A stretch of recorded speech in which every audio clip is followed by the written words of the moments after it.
Hi, everyone. Thank you so much for being here. I'm Sofia Jimenez, and this is my co-chair, Jose Claire, and we are in charge of putting on this Embracing Diversity conference. And I just cannot say how happy I am for you guys to all be here. We've been dreaming this up for several months now, and it's nice to actually see it come to fruition. Absolutely, 100% echo everything Sophia just said. A few things. One, thank you again for being here. Please feel free to be yourself. Our theme is seeking authenticity. Be your authentic self. Show up in every room, ready to ask questions, ready to engage. I implore you to check in and how you're feeling throughout the day, throughout the conference. I also really implore you to mix and mingle with everyone you possibly can, the current students, the alumni, admissions, Parker, the deans, our wonderful deans who are here, and honestly, each other. I know when I was going through my MBA journey at the beginning, I really relied upon the folks in my network and folks that I met along the way as support systems. And so that can be a really impactful thing for you as you go through your own. Lastly, please feel free to take photos and quote inspiring things that you hear throughout the conference. And on Instagram or Twitter, hashtag #YAnderson and also at UCLA Anderson. So if you want to do that, that'd be super. Now it is my distinct pleasure to welcome for some opening remarks the Dean of the Anderson School of Management, Dean Antonio Bernardo.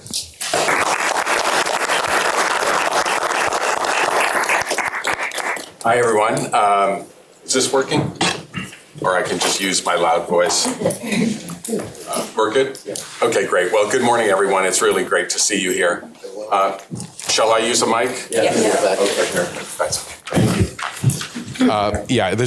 This is really a wonderful week. Welcome to our Embracing Diversity conference, and welcome to UCLA Anderson. We're really excited to have you here. This conference is the culmination of Embracing Diversity Week at Anderson, and this is an annual series to celebrate our diversity as a community and to seek out more. And this began a number of years ago as a recruiting and admissions conference for prospective students. And if I remember right, when this all began, it was a day-long event. But over the years, we really worked hard, and there was a lot of demand from our community to put together really a full week of special events on a broad range of subjects related to diversity. And now this is really one of the signature events and weeks of the entire year. And what we really found, when we extended this beyond the initial sort of, one-day event, is that we've really gotten a lot more engagement across the school. And now it's an event that includes not just prospective students, but also alumni, staff, and faculty throughout the school. And it's really a tremendous way to kick off important conversations that we need to have throughout the year. As you know, the theme of Embracing Diversity Week this year is seeking authenticity, which I believe speaks to so much that's important in today's workplace. And to me, the idea of authenticity is really an individual's ability and to truly be yourself. And it's not just the ability to do that, it's also the courage to do that in everything you do, including in school and work settings, and that's not always easy. And that may mean from time to time, we're going to have to feel uncomfortable. But it's really important that we hear your unique experiences, your point of views, because this is a really powerful part of being in a community like ours. And from an organizational standpoint, the concept of authenticity is not just about creating space, but encouraging people to be genuine. And knowing that when you do this, we get deeper understanding, more creativity, more innovation, and a deeper learning experience for everyone. So it adds value in all kinds of ways when you think about all of the endeavors and activities at a school like ours. Throughout this week, Embracing Diversity's speakers and panelists have been exploring these ideas, which also include intersectionality, advocacy, transparency, and unexpected chances for professional and personal growth. I hope you've been able to enjoy some of the conversations and events this week. And I hope you'll take the opportunity to connect with each other, connect with faculty and staff, and keep the conversations going. This is really what this week is all about. Before I go further, I want to thank and congratulate our Associate Dean, Heather Caruso. I hope you've all had a chance to meet Heather. To the dedicated, also the dedicated student organizers, talented alumni, students, faculty, and staff who've worked so hard to make this week successful and meaningful.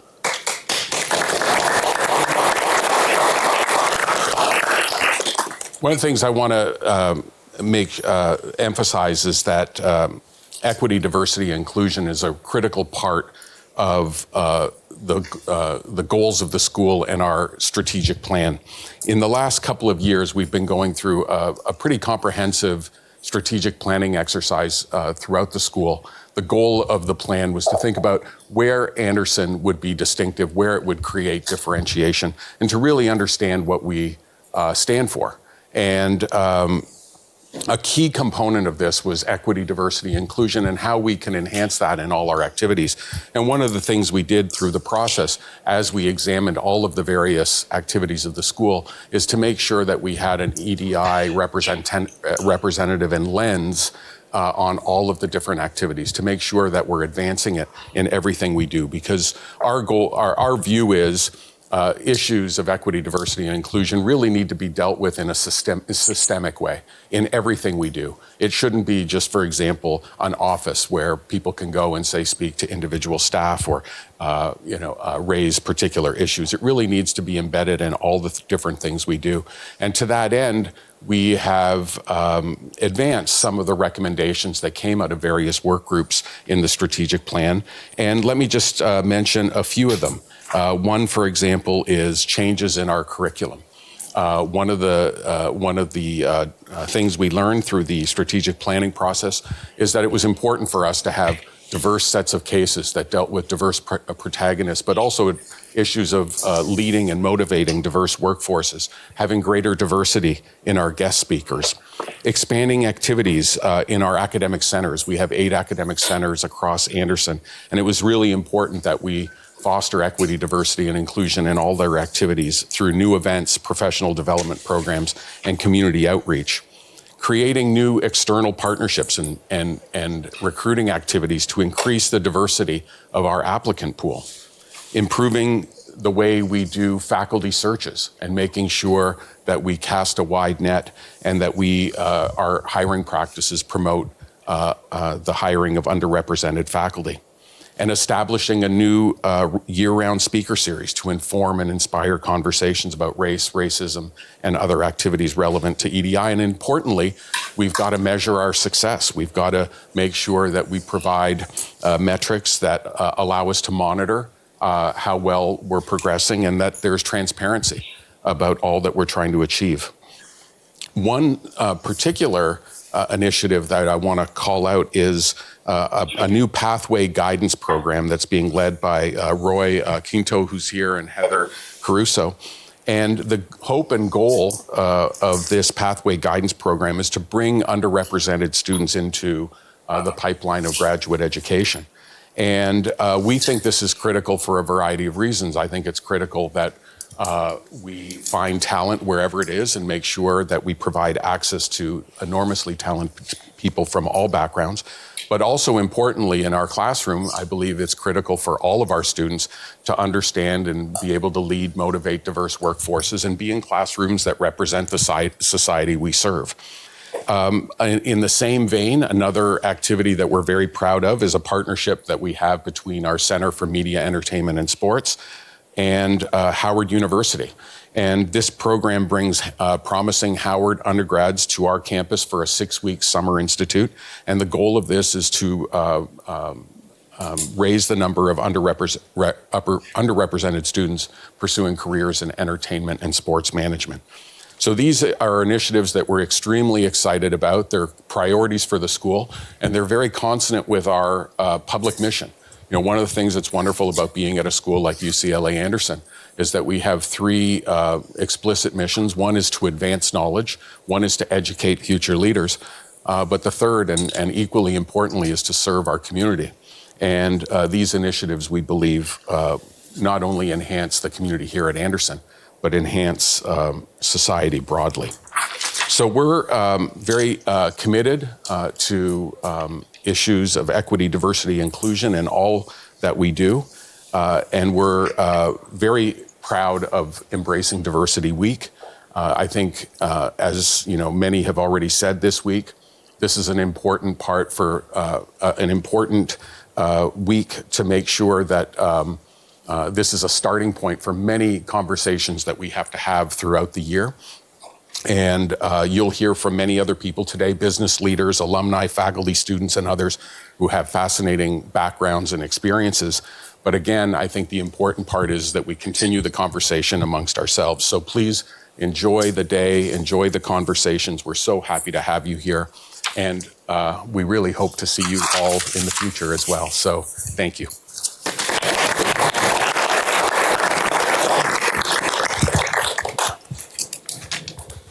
Thank you, Dean Bernardo. One more round of applause. And now it is my distinct pleasure to welcome up our keynote speaker for today, the Chief of Human Resources and Equity at the Hammer Museum, Miss Joanne Hull Tolbert Wells.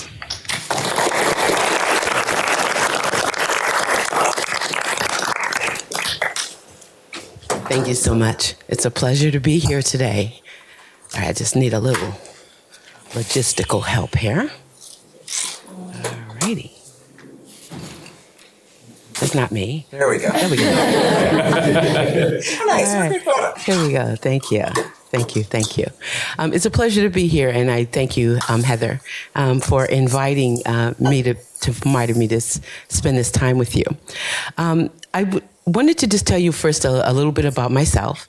I am a graduate of University of Illinois and Loyola, having a background in social work and in industrial relations. At that time, there was no such thing as a master's degree in human resources. So the closest we got was industrial relations, but that's what an industrial relations degree really is. I've been in HR for over 25 years, and I've concentrated my time in nonprofits, in government, and in higher education, and most especially in higher education, which is my career field of choice. But before that, I had a whole nother life in human services, where I was in child welfare and advocacy, worked in mental health environments, worked in addictions, worked in employee assistance programs.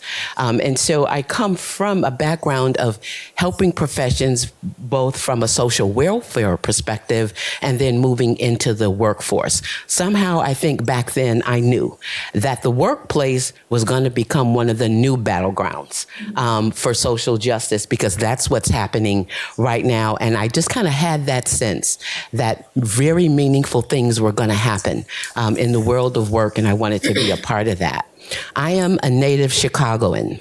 And I've just been in California for the last 6 years or so, again, coming here in higher ed at UC San Diego, and now here at UCLA at the Hammer Museum.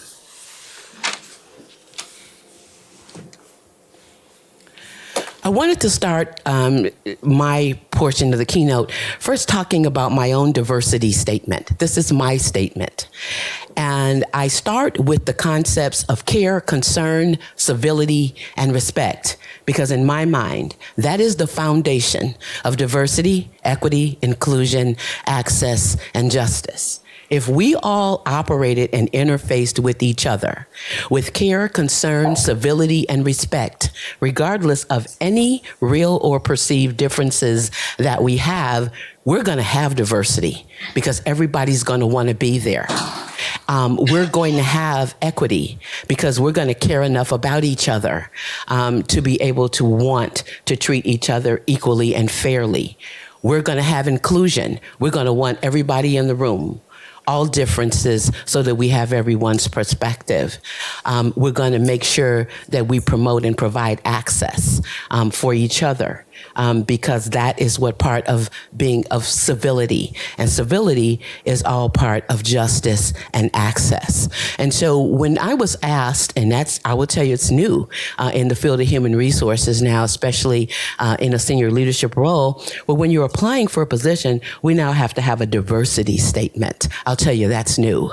And so I had to figure out, what's my statement? What am I going to be about? What am I going to promote in the workplace? What I'm going to promote is care, concern, civility, and respect. Because if we have that, we're going to have diversity, equity, inclusion, justice, and access. So I wanted to share that diversity statement with you so that you understand my perspectives about things that I have experienced and things that I'm currently experiencing.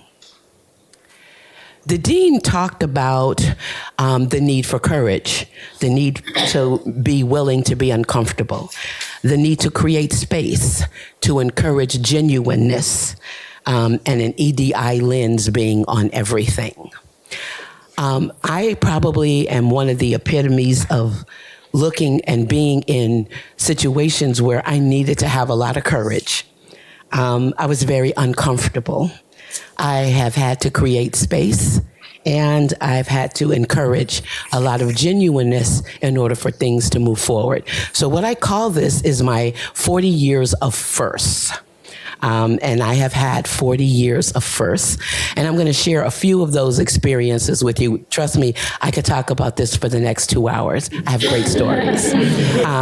But I will tell you that one of my best stories was as a graduate student at the University of Illinois, where for the first time in my life, I was going to be around people that did not look like me. I grew up in a neighborhood that was all Black. My elementary school was all Black. My high school was all Black. My neighborhood was all Black. Where we shopped was Black. Where we went out to dinner was Black. All of our friends and family were Black. I had no exposure to any other group of people. And so when it was time to go to college, I'm like, no, I want to go to the big college that has all kinds of people because I'm curious. And that curiosity got lit at the age of 16 when I got my first job and decided I was going to be an usher. And being an usher at auditoriums, I was like, no. Send me to the Lyric Opera House. Send me to the ballet. Send me to other venues where I hadn't been exposed to so that I could learn and I could grow. That was my first exposure, but I had never, ever sat down, had a conversation, sat next to anyone who was not Black. So the university was my world. And I started in that program, and I was in the graduate college, and we had study groups. The program was only maybe about 30 students, and they told us to form study groups. And so you had about 5 people in each group. And there was 5, including me, African-American women in this program. And everyone else was not. And most of the program was predominantly white. And so when it was time to pick a study group, it was automatically assumed, I think, that I was going to go and join the group with all the other African-American women. And I didn't. Because I'm like, you know what? I've been Black all my life. I know them. I want to go talk to some other people. I want to be exposed to some other people. I want to learn about some other people. I'm going to join that study group. And so when I went to another study group, they were just amazed and like, oh, Joanne, you want to be with us? Oh, that is so cool. Okay, so we're going to study together. So, all right, so we've got our study group. Here's the format. We meet every other Saturday for 5 hours. We study for about 3 hours. We take a break. We eat. We take a walk. We come back. We recap key points of the day, what's going to be the next time we're going to get together, and we rotate whose turn it is to host this meeting. And so I'm the only African-American who is in this group. Well, so we get together and everybody does this week after week after week. It's every 2 weeks. And then it becomes my turn. And it's time for them to come to my house for the study group. So we do the normal thing, okay, study. And so now I didn't notice at first that, every week that we got together, everybody would, hurry up and go, okay, who's next? Okay, me. We're going to have it at my house next. Okay, me would have it at my house next. And what I didn't know was that there was a conversation behind the scenes where they're always saying, okay, next time you go next. Next time you go next. I didn't understand. So we're in that meeting, we're in that study group, and I say, okay, well, okay, you guys, well, I guess it's my turn. We've been to everybody else's house. So, I'm looking down in my notes. Okay, guys, so here's my address. And all of a sudden, there's like this really what they call a pregnant pause in the room. I look up, and they are looking horrified. And it's like, oh, my God, Joanne. And I'm like, what's the matter? And so one of my classmates said, you know what, Joanne, I have to tell you, we're scared to come to your house. And I'm like, why? And they were like, well, because we were told that everything, I lived on the south side of Chicago, and we were told that everything south of 22nd Street was a ghetto, and that white people were not safe there. And so we're terrified that something's going to happen to us. And one of the girls said, yeah, in fact, my parents told me that I couldn't come, and that if we were going to have the study group at your house, that I couldn't come. And I will tell you that that led to one of the most life-changing conversations that all of us had ever had. Because what we did is sit down and just begin to talk about some of the myths and misconceptions and stereotypes that people have been taught and that they learned over their life. And what I realized was that being around them wasn't just a first for me, it was a first for them. They had never been exposed to an African-American person. They didn't know anything about African-American life except what they saw on television.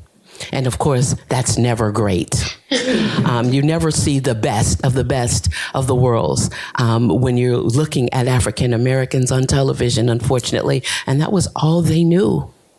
And so this was a first for both of us, and it was one of the most authentic but difficult conversations I have ever had, because to sit and listen to stereotype after stereotype, after myth, after misconceptions, it was hard not to get defensive.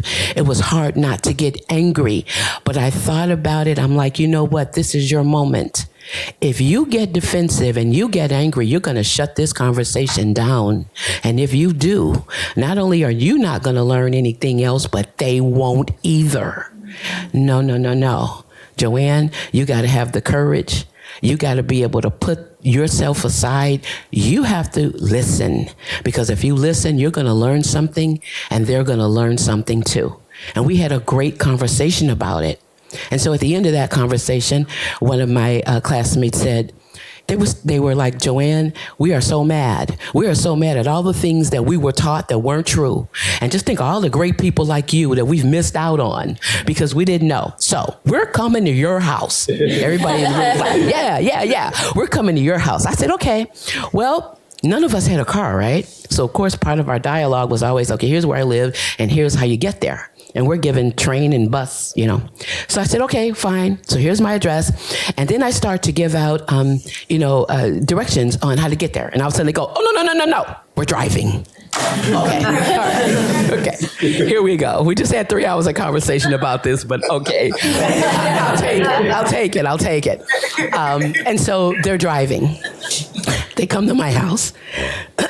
And I didn't tell them what to expect. I just told them what not to expect. So they come to my house and they get there, and I'm sitting out on the front porch, and they get outside and they're looking all around like this. I mean, like, oh my God. And what were they looking at? I lived in a middle-class community. There were no housing projects like what they were taught. There were no tenement buildings. There were these nice brick homes with manicured lawns. There were people outside mowing the grass. There were kids riding up and down the street on their bicycles.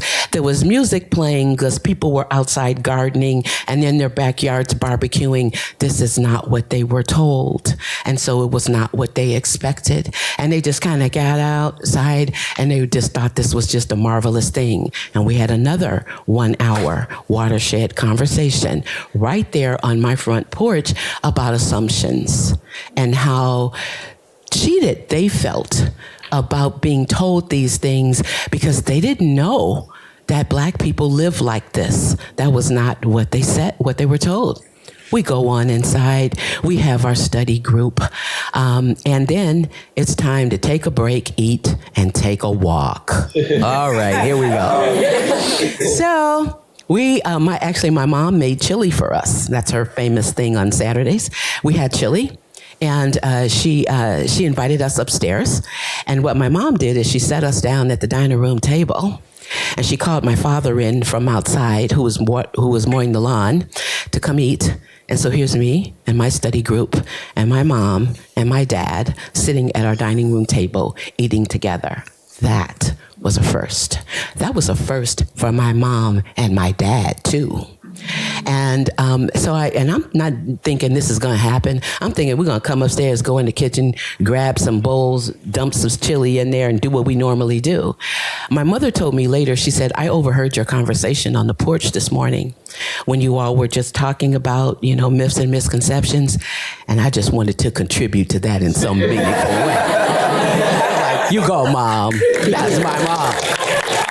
So I'm like, okay.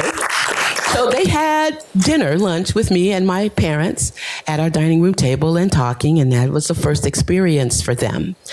And I will tell you, I shared that one with you because it's not necessarily a career story, but it's a journey story. Because there was so much discomfort. There was so much genuine conversation that even to this day, we reflect upon that and we think about those days that we had those conversations and what that meant and how it changed all of our lives. From that journey, I went on into work. And I decided I was going to go into the world of work as an employee assistance counselor. In order to be an employee assistance counselor, you have to know addictions, you have to know mental health, you have to know counseling, because employees come to work with a variety of things going on in their lives. And you have to be able to address those things. And so it's not an entry-level position. You have to have some other experiences before you get there. And it was a very elitist kind of position. There were not really any African Americans or other people of color in that field. So that was very unique all in itself. But that was what I wanted to do. I saw myself being in the workplace. And I think a lot of that was because of all the conversations I used to hear from my family, who would gather week after week after week. We all gathered every week. I have a huge family, and everybody was always talking about what was going on their jobs.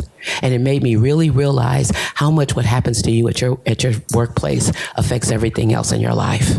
And they spent weeks and weeks and weeks talking about this, and that's kind of how I knew I belong in the workplace. So I go and I decide first I got to be an addictions counselor. Go back to school, get a certification in addictions. Now I'm going into a chemical dependency unit. I got a great boss in there. And she's a brilliant young woman. She is not a woman of color. And her job is to market this chemical dependency unit to other people. It's sitting in the middle of a neighborhood that's turning over, meaning that the neighborhood was predominantly white. Now the neighborhood is turning into predominantly black. And she needs to have some patience on this chemical dependency unit, or she's not going to have a job. None of us are going to have a job. So this is brand new. And I'm new. I am the first African-American counselor, and I'm the first African-American professional who's ever worked in this hospital, okay?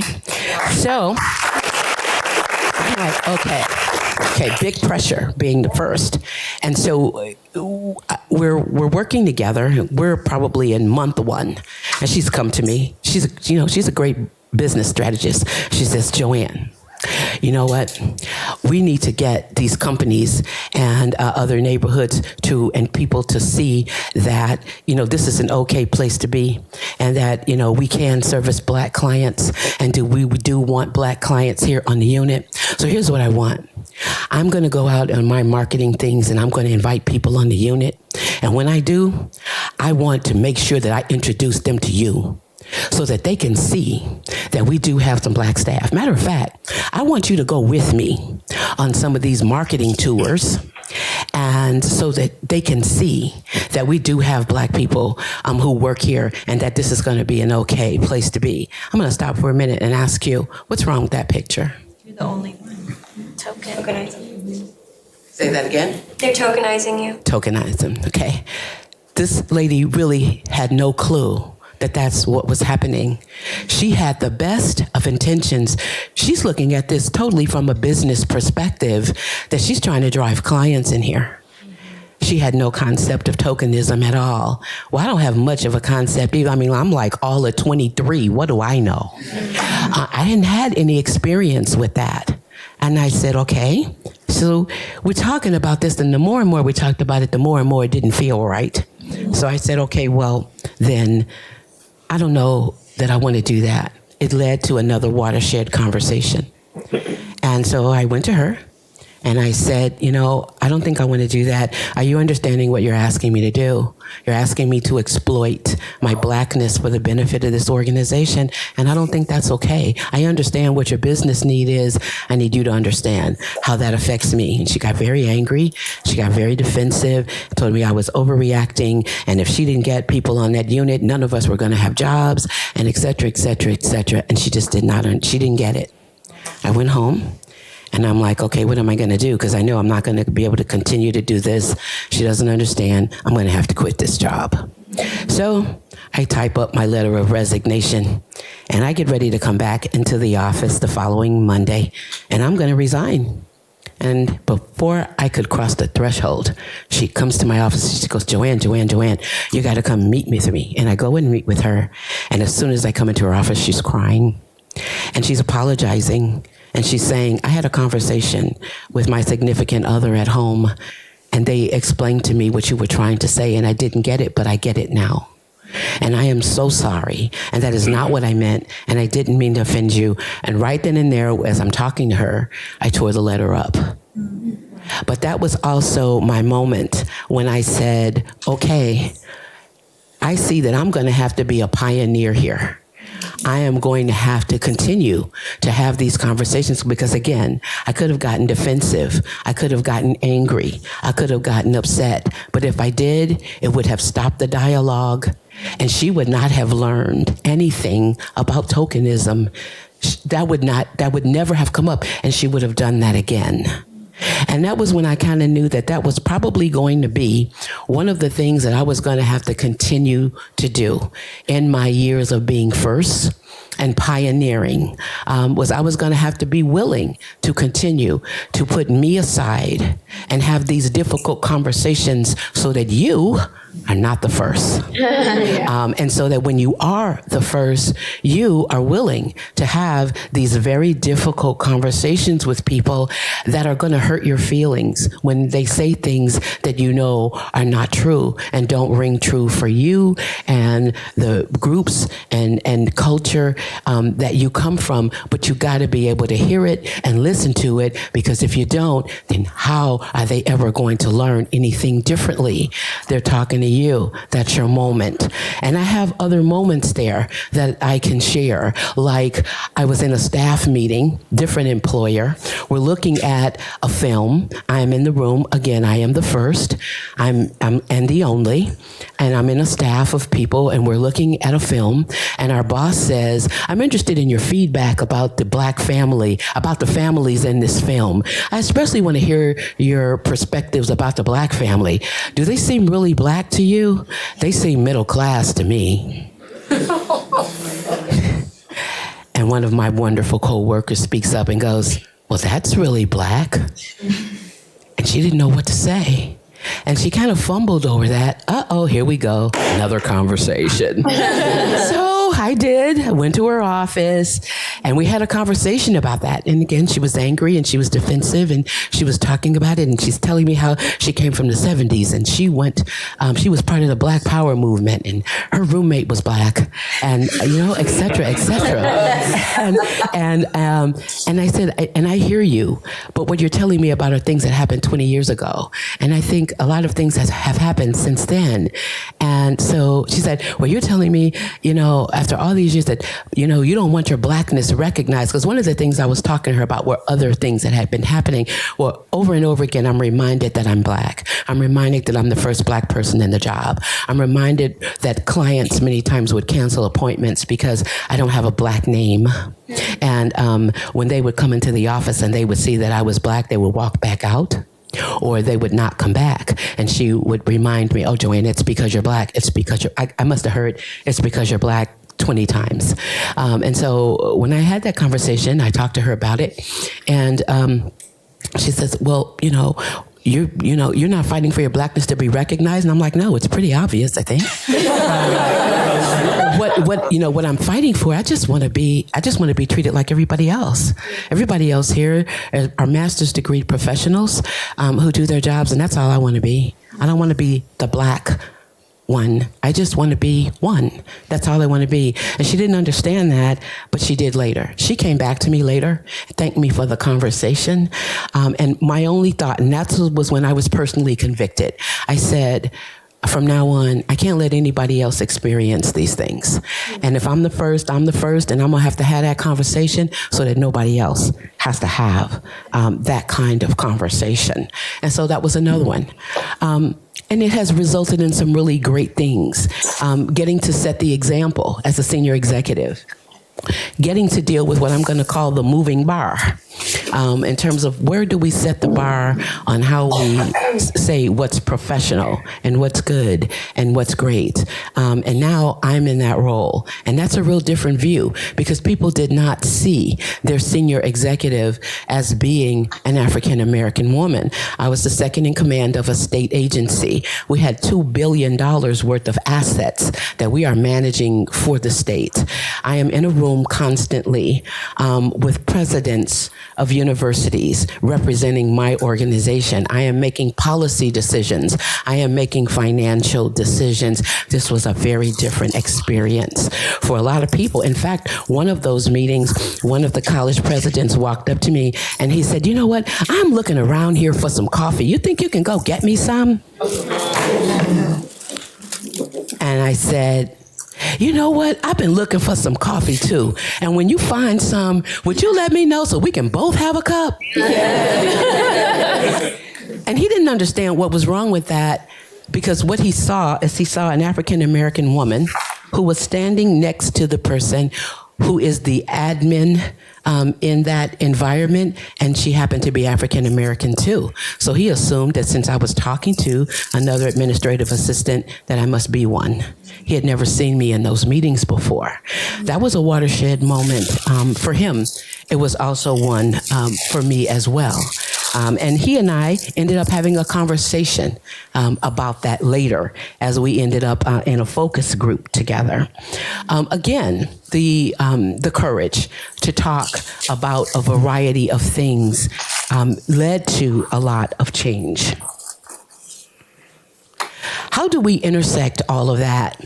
The workplace, as I said, has started out being the primary battleground in the fight for social justice and embracing diversity. A lot of things are acted out in the work environment. If you even look at our laws, equal pay, sexual harassment and discrimination, Americans with Disabilities Act, all of those things are very workplace focused. Our workplace diversity is actually demonstrated and achieved through our ability to ensure that those values and principles are woven into the day-to-day operations. And the dean referenced that as well, that EDI being woven into all of Anderson's aspects of business and of interface with students, faculty, staff, etc. That's what workplace diversity really is and what it really looks like. But the intersection becomes when we look at all pieces of our organization and how one impacts the other. As an employee, for example, if I am feeling valued, if I am feeling respected, if I'm feeling cared about and concerned, and and people are treating me civilly, I'm going to go above and beyond, right, in my job. And when I go above and beyond in my job, that's going to result in a much higher quality and quantity of work. And that's going to translate into the organization's ability to accomplish its goals a lot better. And that's going to then translate into customer satisfaction, which then is better for the organization. And then it just circles back and circles back and circles back. But if I'm not feeling those things, you're not going to get the best out of me. I'm probably going to do the minimum. And you've heard that concept now of quitting your, quiet quitting. Okay, I'm going to be quietly quitting. And you're not going to get my best. I'm not feeling my best. And the customers are going to feel it. Because you want me to be on the phone smiling and happy and representing you, my company, and you're treating me like this? Now, my answer to that is no. Your workplace is your signature. You are always doing your best, and you owe your best, not to that organization, you owe it to yourself.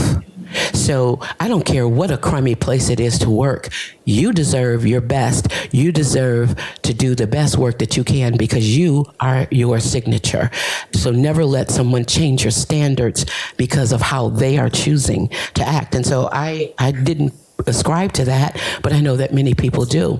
And when they're not treated well, they don't do well. They don't serve well. And as a result, the organization does not do well. There is a huge intersection between diversity, equity, inclusion, and justice with how people are treated and talked about in the workplace. One of the things also in the workplace that we talk about a lot is our rights.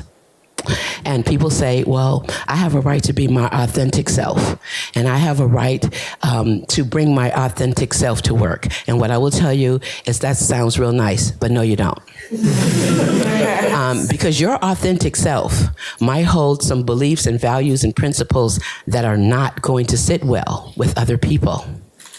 And when you go and you talk about those things openly, and you create an environment around you that is not conducive to teamwork, that is not conducive to open communication, that is not conducive to an easy interchange in order to get the job done, remember why you're there, then what's going to happen then is that's going to be a problem. And so basically it's complex, but it's simple. And the simple part of it is that you can think, feel, and believe whatever you choose. But you have to speak and act in ways that serve the greater good. And the greater good is always what's best for business. That is always the greater good. And so when you are in the work environment, you got to think about that. You got to think about the things that you want to say and how you want to say them and how it's going to best position you and the other people that you work with to continue to be able to work well together. When we look at your concept of advocacy, to me, advocacy means progress. We've been shaped by a lot of social movements that have resulted in a variety of laws, and we've come a long way. Workplace dialogue, what we now call diversity, it started with requirements for training, because as laws were passed, sexual harassment law, you got to have training. Discrimination law, you got to have training. Pregnancy law, you got to have training.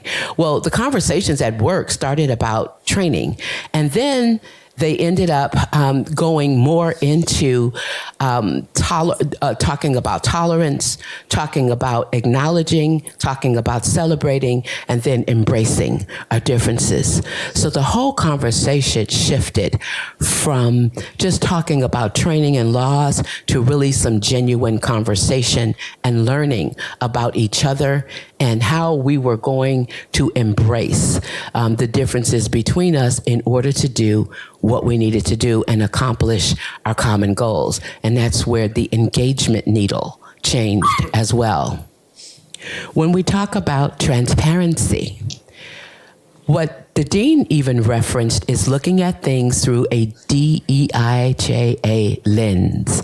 And that is what is happening now in this employment battleground for social justice, because that's where the battle now is mostly being fought, is in the employment arena. What are we doing? We are looking at all of our hiring, promotion, workforce allocation and reallocation, meaning when we have to staff up, when we have to staff down. Our professional development, our compensation, employee and labor relations, all of those aspects of the work environment, we have to now look at all of those through a DEIJA lens, because it has implications everywhere. How we hire, how we promote, how we talk to each other, what we expect from each other in terms of behavioral expectations and performance. We have to look at that through a diversity, a DEIJA lens, and that is exactly what is happening now. There are many unexpected opportunities for growth. So how can you support and promote diversity in the workplace? It depends. How able and willing are you to be different, to be a first? There's lots of responsibility on being a first. Many of you will still be a first. How willing are we to examine assigned meanings to things, identify unconscious biases, engage in and promote opportunities for active listening and constructive dialogue without malice or judgment? Those are hard conversations. And most importantly, how are we able to consistently interact with others with care, concern, civility, and respect, regardless of any meanings that have been assigned to real or perceived differences? Our answers to those questions directly correlate to how well and to what extent we individually are going to be able to support and promote diversity in the workplace. Education has proven to be one of the greatest equalizers in creating access to social and economic opportunities. So knowledge, to me, is the fuel for expanding diversity and access to economic opportunity. Your advanced degree is necessary in the work environment so that those who are in highly skilled technical and leadership positions reflect optimal levels of diversity. We need you. We need you in our organizations, and I am charged with looking for you. So if you don't remember anything else of the things that I've talked about today, here's the main things I want you to remember. Diversity isn't new. We've had a variety of people in the world all the time. What's new is the heightened social pressure, commitment, ability to acknowledge, examine, and set aside biases and about other people's beliefs, perspectives, backgrounds, lifestyles, and practices. That's what's new. If we all, again, adopt the position that everyone deserves and is entitled to be treated with care, concern, civility, and respect, then we're always going to demonstrate diversity, equity, inclusion, justice, and access. Diversity makes good business sense. The more diversity that's present, the more included, valued, and respected people feel, and in turn, that yields higher levels of creativity, productivity, engagement, commitment, retention, and goal achievement. So diversity is always a good thing to do. People, they say, well, we do diversity in our workplace because we want to be nice and we want to be nice people. I'm like, that's nice. No, don't do it for that reason. Diversity makes good business sense, always, no matter what environment that you're in. And last but not least, if you remember nothing else, education is the great access equalizer. There are many jobs. It's no guarantee that you'll get a job. It is a guarantee there are a lot of jobs you won't. It's no guarantee that you'll have access to economic opportunity. It is a guarantee that there's a lot of opportunity that you won't have access to if you don't have it. So knowledge truly is power.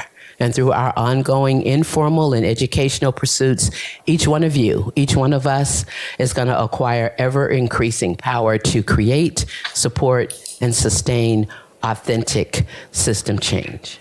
So I would tell you, I would just end with saying that the most authentic opportunities for professional and personal growth will arise when we're willing to actively listen and engage in constructive dialogue that allows our experiences to become teachable moments. That, to me, is the true essence of seeking authenticity and embracing diversity. Thank you.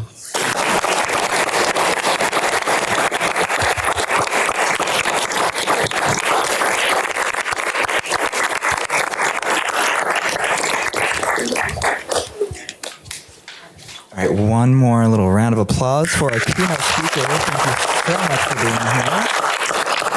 It is now my pleasure to welcome the Executive Director for the Center for Impact at Anderson, Bava, who will be introducing our next moderated session.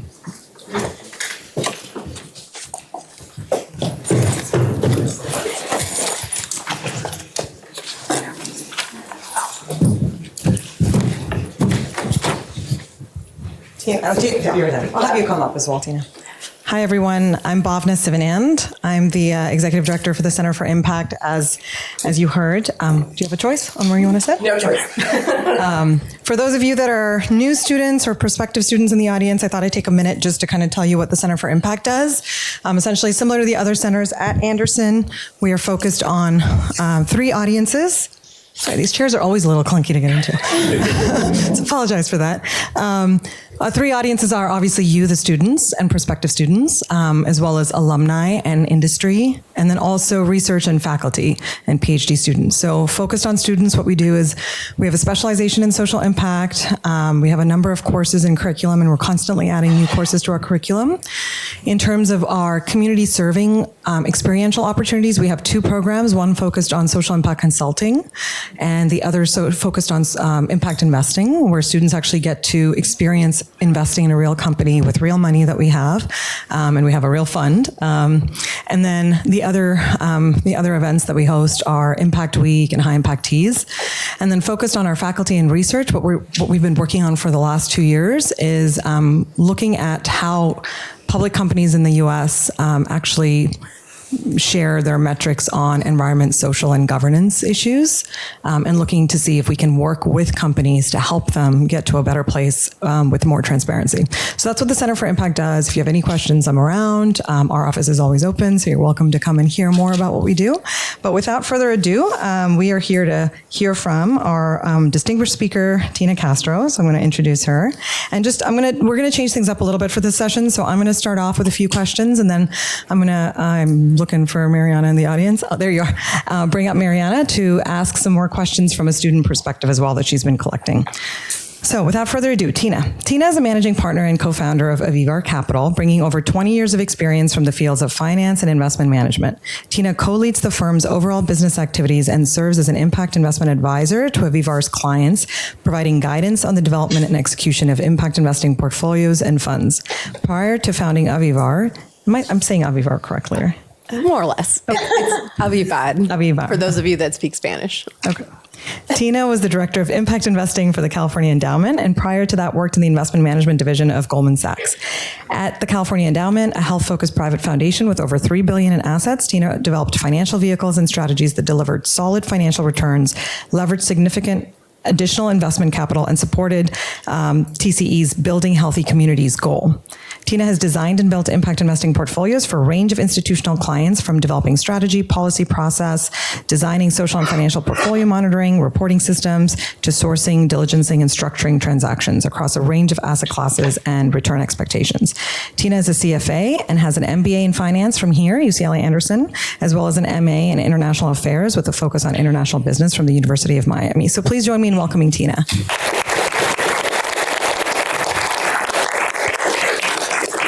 So actually, on that note, to start, could you share a little bit about the meaning behind the name of the firm that you founded? Yeah, absolutely. And Bhavna, can I just take a moment just to say how much fun it is to be here in a room full of such a diverse audience? It's been a while since I got to come back to Anderson, and so to be able to come back and have this conversation with you all is really exciting.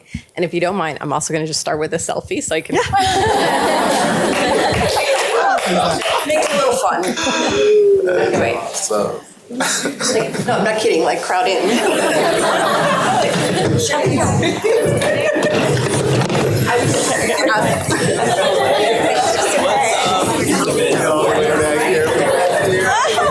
Let's never do this well before. I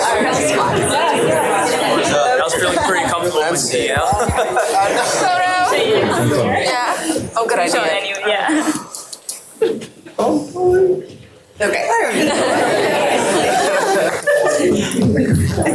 So as you can tell, today's session is going to be very casual. Feel free to ask all the questions you have on your minds. Okay, so sorry, Avivad, what does it mean? Okay, so thank you guys. So Avivad Capital, Avivad is a word in Spanish that means to enliven or revitalize. And when I was trying to figure out what to name the company, somebody gave me the advice. They're like, you want to start with an A, because that way you'll be at the top of every list, you know, when you go to a conference or whatever. So I thought, well, okay. So I sat with an English-Spanish dictionary for like days and days going through all the A's, trying to figure out, you know, what to name this company. And Avivad, which, you know, enliven or revitalize, felt like it was in keeping with what we were trying to do as a company, which was to use investment capital to enliven and to revitalize communities that really needed it. That's sort of the story. And my background is Cuban. I'm Cuban, so hence, you know, Spanish made sense.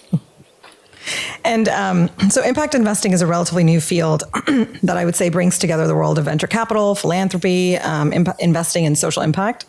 For those in the audience who are unfamiliar with impact investing, can you tell us a little bit more about just the field of impact investing and then also the role that Avivad plays in impact investing? Yeah, absolutely. So I think with impact investing, one of the challenges is that there's so many acronyms and synonyms and different ways that folks think about it, and it sort of means kind of everything to everybody, so to speak. Everybody sort of sees in it what they want. And that's fine. But I think generally speaking for us, we sort of boil it down to it's really about using investment capital to make investments that have both financial return on the one hand and also social impact on the other hand. That financial return can be across a range of return expectations, from concessionary return expectations or catalytic, what folks refer to as catalytic return expectations, all the way through traditional, you know, risk-adjusted market rates of return. When it comes to private foundations in particular, a lot of private foundations are making investments, catalytic concessionary type investments. They're sort of legally, not to get like super wonky, but they're legally protected in the IRS tax code and have a specific name, program-related investments. On the other end of the spectrum, you have just, you know, regular investments in any portfolio that are also intended to have some kind of impact or have some kind of values alignment. You know, oftentimes folks refer to ESG, environmental, social, and governance criteria, right? That's sort of like a more of a methodology for approaching the analysis of an investment. So all of that, I would say, sort of falls under the very broad umbrella of impact investing. I would also highlight that it really is across asset classes. I think sometimes sort of depending on what perspective you're coming from, folks assume that impact investing is either specifically public market equities that are screened for ESG, or other folks might think that it's just, you know, early seed stage investing in startups or venture capital of one sort or another. And yet other folks think it's just kind of making low interest, patient loans to nonprofit organizations. And I would say that it's really all of that and more. I think that's a really interesting point that you brought up, because I think often in a business school, we only think about impact investing from the venture capital side of it and just kind of investing in startups and new ventures.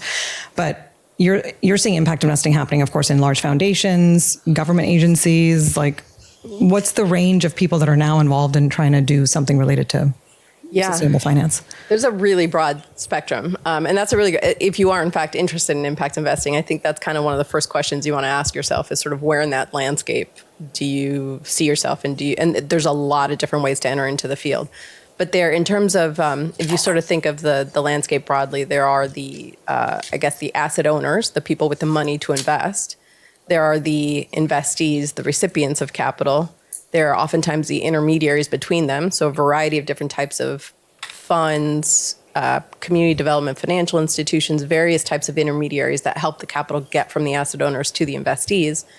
And then there's a whole range of advisors that advise the asset owners and another whole range of advisors that advise the investees.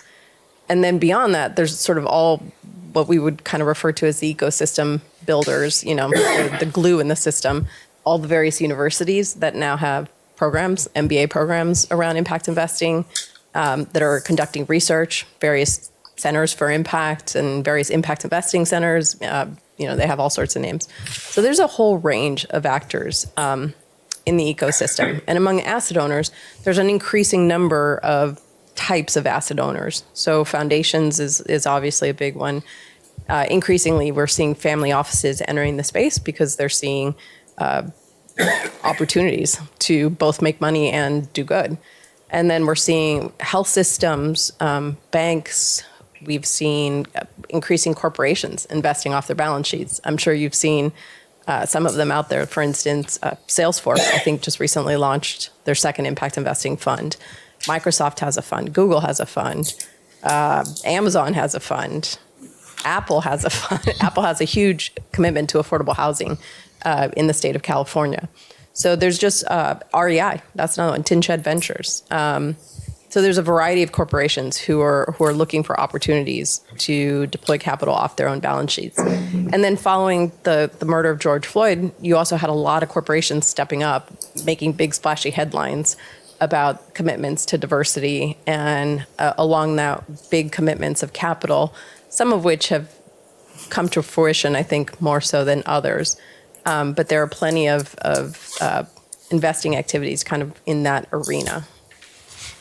And what's your role? What's your firm's role in that space? Yeah, I forgot that part. So we, Avivar Capital, we're an SEC registered investment advisor, technically speaking, but we specialize in impact investing. So all the clients that we advise are in one way or another trying to make investments that get them both financial return and also social impact. And so we help them to sort of create strategy. So, a lot of folks come to us and they're like, hey, we've heard this term, impact investing, it's the shiny new thing. We want to do it, but they don't really know what it is or what they want to do with it. And so we sort of help them figure that out, create strategy for them around the kind of impact that they want to have, the kind of, at the end of the day, the outcomes that they want to achieve and how they're going to go about making the investments to get there, and then how they're going to monitor the both the financial performance and also the impact of those investments. We help them to design the policies in order to do that. So, at the end of the day, you're investing, investing 101, you need a policy statement, especially for these big institutions. You need to establish your governance, what's in bounds, what's out of bounds, what asset classes, what kind of return expectations, all those sorts of things. We also help them figure out how to operationalize this. For some of these organizations, particularly foundations, they're sort of structured as silos, right? You have kind of your investing people over here and you have your program folks over there. They don't speak the same language. They don't necessarily like each other. And you've got to figure out how to bring those two worlds together to operationalize this activity and frankly, to, at the end of the day, make it successful. So we help them figure that out. And then we can also stay on, in some cases, as kind of outsourced chief impact investment officer, where we're helping clients to source, diligence, structure, and then provide the ongoing monitoring and reporting of these investments for both financial return and also social impact. And then we do a lot, actually. I'm like, man, we do a lot. We also, at times, there aren't sort of existing investments at times that might meet an investor's thesis. So, for example, we recently had a client in Northwest Arkansas, really concerned about the availability of workforce housing in that region. But there isn't necessarily a fund they can go find off the shelf to provide capital to create more workforce housing in that region. And so we stepped in and helped them to design a fund. We did the research. We figured out, kind of what kind of capital they needed to provide, how it needed to be structured, for what kinds of purposes, all that good stuff. And now we're in the process of sort of helping them to develop and launch the fund, trying to find the appropriate fund manager, trying to get them on board, supporting the negotiations around, the exact terms of all that good stuff. So we do a whole host of activities. At the end of the day, we really are driven by our vision and our mission, less about what exactly we do or don't do, and more about what it is that we're trying to achieve and how we want to show up. And that's really about using impact investing to really lever the capital markets and driving a more equitable, inclusive, and sustainable world around us. And so, if that means we're making investments, that's what we're doing. If that means that we're sort of playing therapist for a client on any given day because their board is writing, then we're playing therapist on any given day. It's a little bit of everything. When you got started, how important was it for you to garner clients that reflected the values of the organization, that the company that you were building? And how did you get some of your first clients? And have you ever been in a situation where a client's values have kind of, jutted up against what you felt like was your firm's values? Yeah, that's a really great question. I feel that we've been really, really lucky in that the clients we've had really do align with our own values. Like, we've not had the case where somebody came and hired us and, just, I don't know, wanted to go drill more oil wells in native tribal lands. I don't know.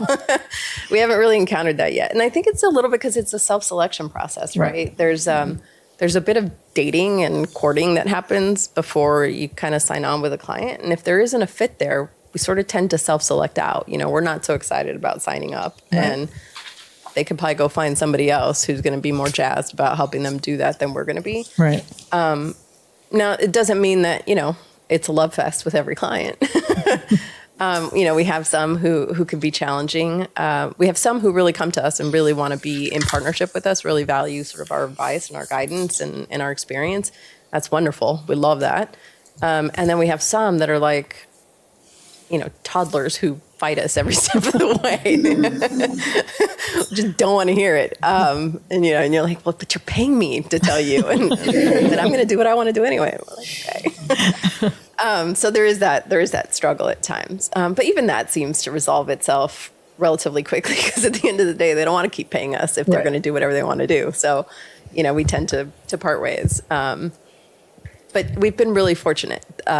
And that's part of what I've really loved about getting to be on my own is the fact that not only with our clients, but also with our staff and the team that we've been able to build, getting to build a team that also reflects our values and being able to create the kind of culture that I want to work in, right? Mm-hmm. I really like the clients that we get to work with. I really like the staff and the team that we have. I always feel like proud auntie running around bragging about them to everybody because I think they're spectacular.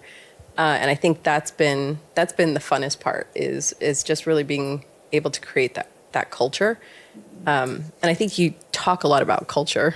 You'll talk a lot about culture when you're here at Anderson. And I remember always thinking like, great, what does that mean? But how do I spread the financials? How do I learn to model? How do I do all that technical stuff? I think what I've learned in building this company is just, culture trumps everything hands down every day.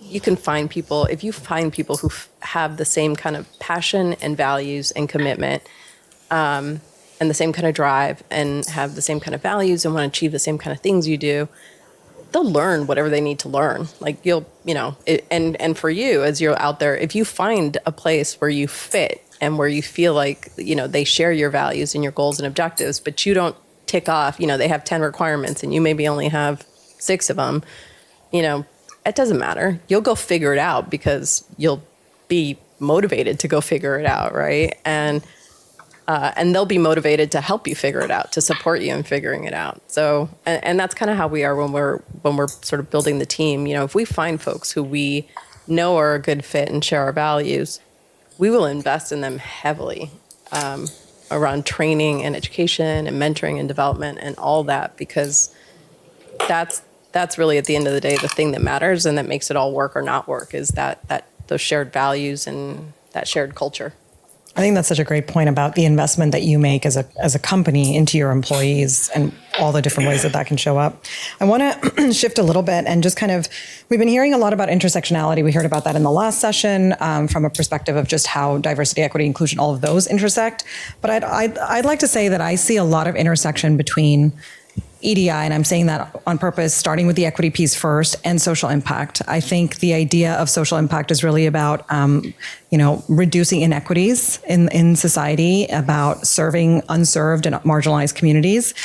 With those goals in mind, I would even go so far and make a statement that any efforts to create value for marginalized or underserved populations cannot be effective without community leadership and inclusion and diversity of thought and people.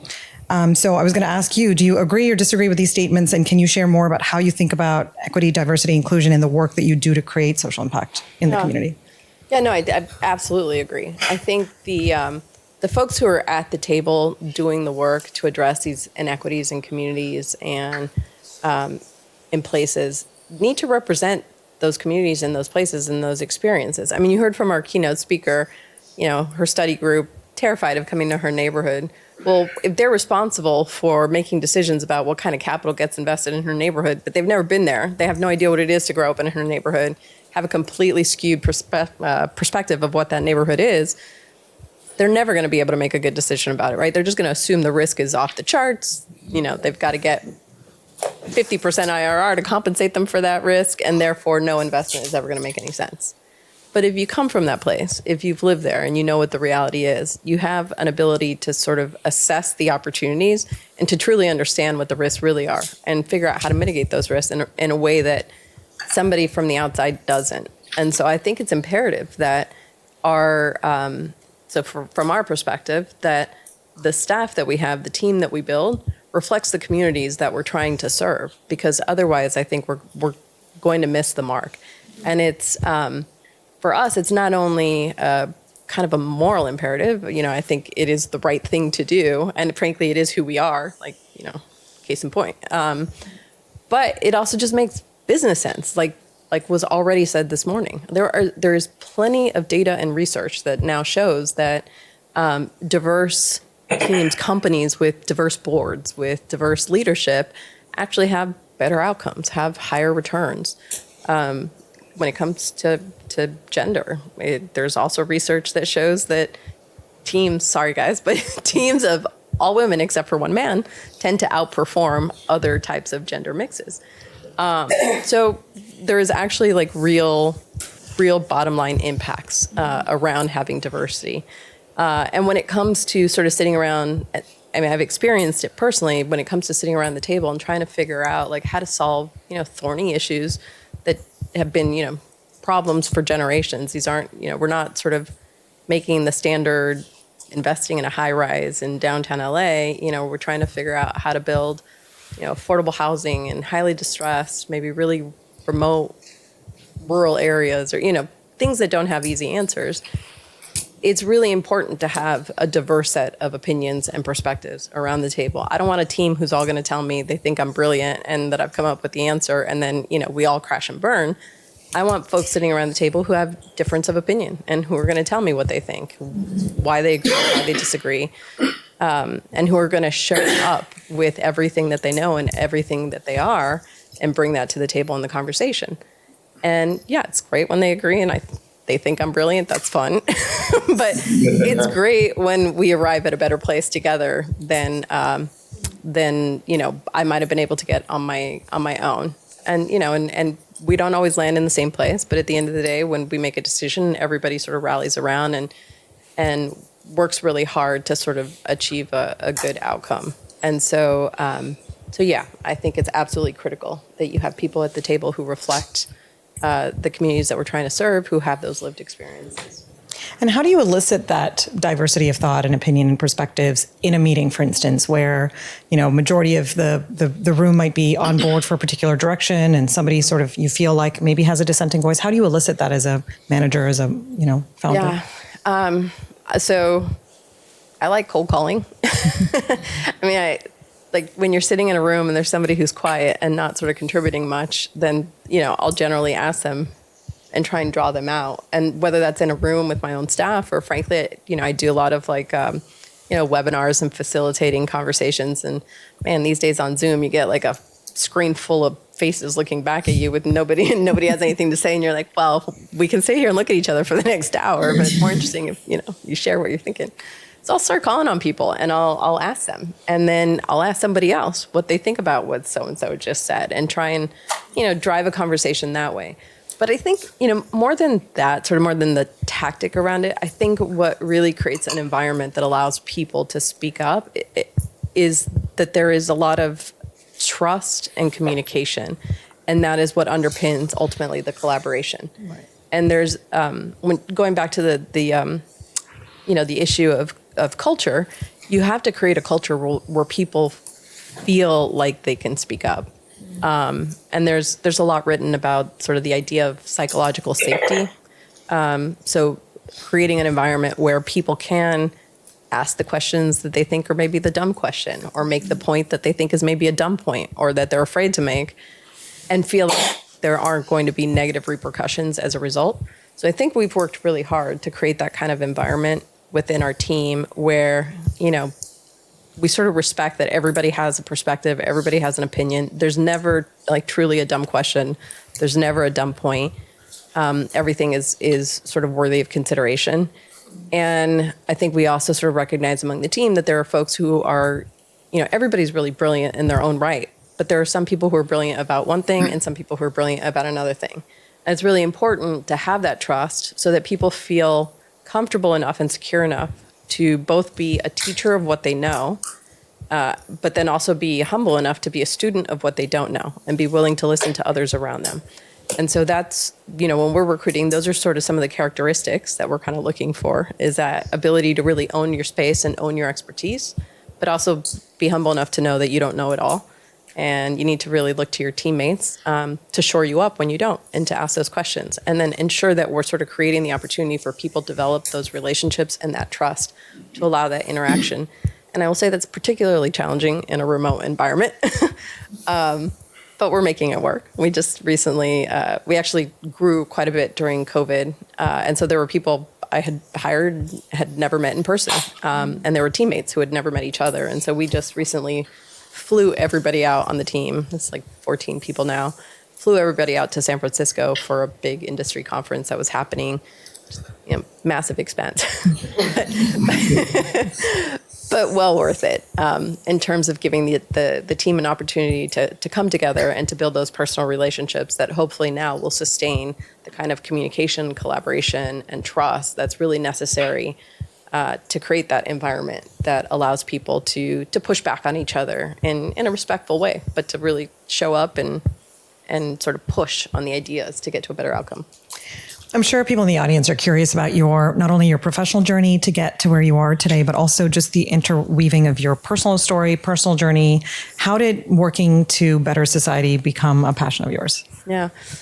I think it was at the root of it, honestly, probably watching my family as I grew up. So my family are Cuban refugees. They came here after Fidel Castro came to power in Cuba. They had to leave everything behind. And I saw my parents work really, really hard. My grandfather was a cook at a restaurant downtown LA. My parents both worked between the two of them when I was little. I remember them working 5 or 6 jobs between the two. It was just like a constant rotating door, one in, the other one out, grandparent stepping in to, watch us. And so I remember them working really, really hard. And at the same time, also giving back to recently arrived refugees, making cantinas. My grandmother would cook, So I think it was sort of that model that they set for me of you work really hard, but you also have to remember to bring the folks along that are coming behind you.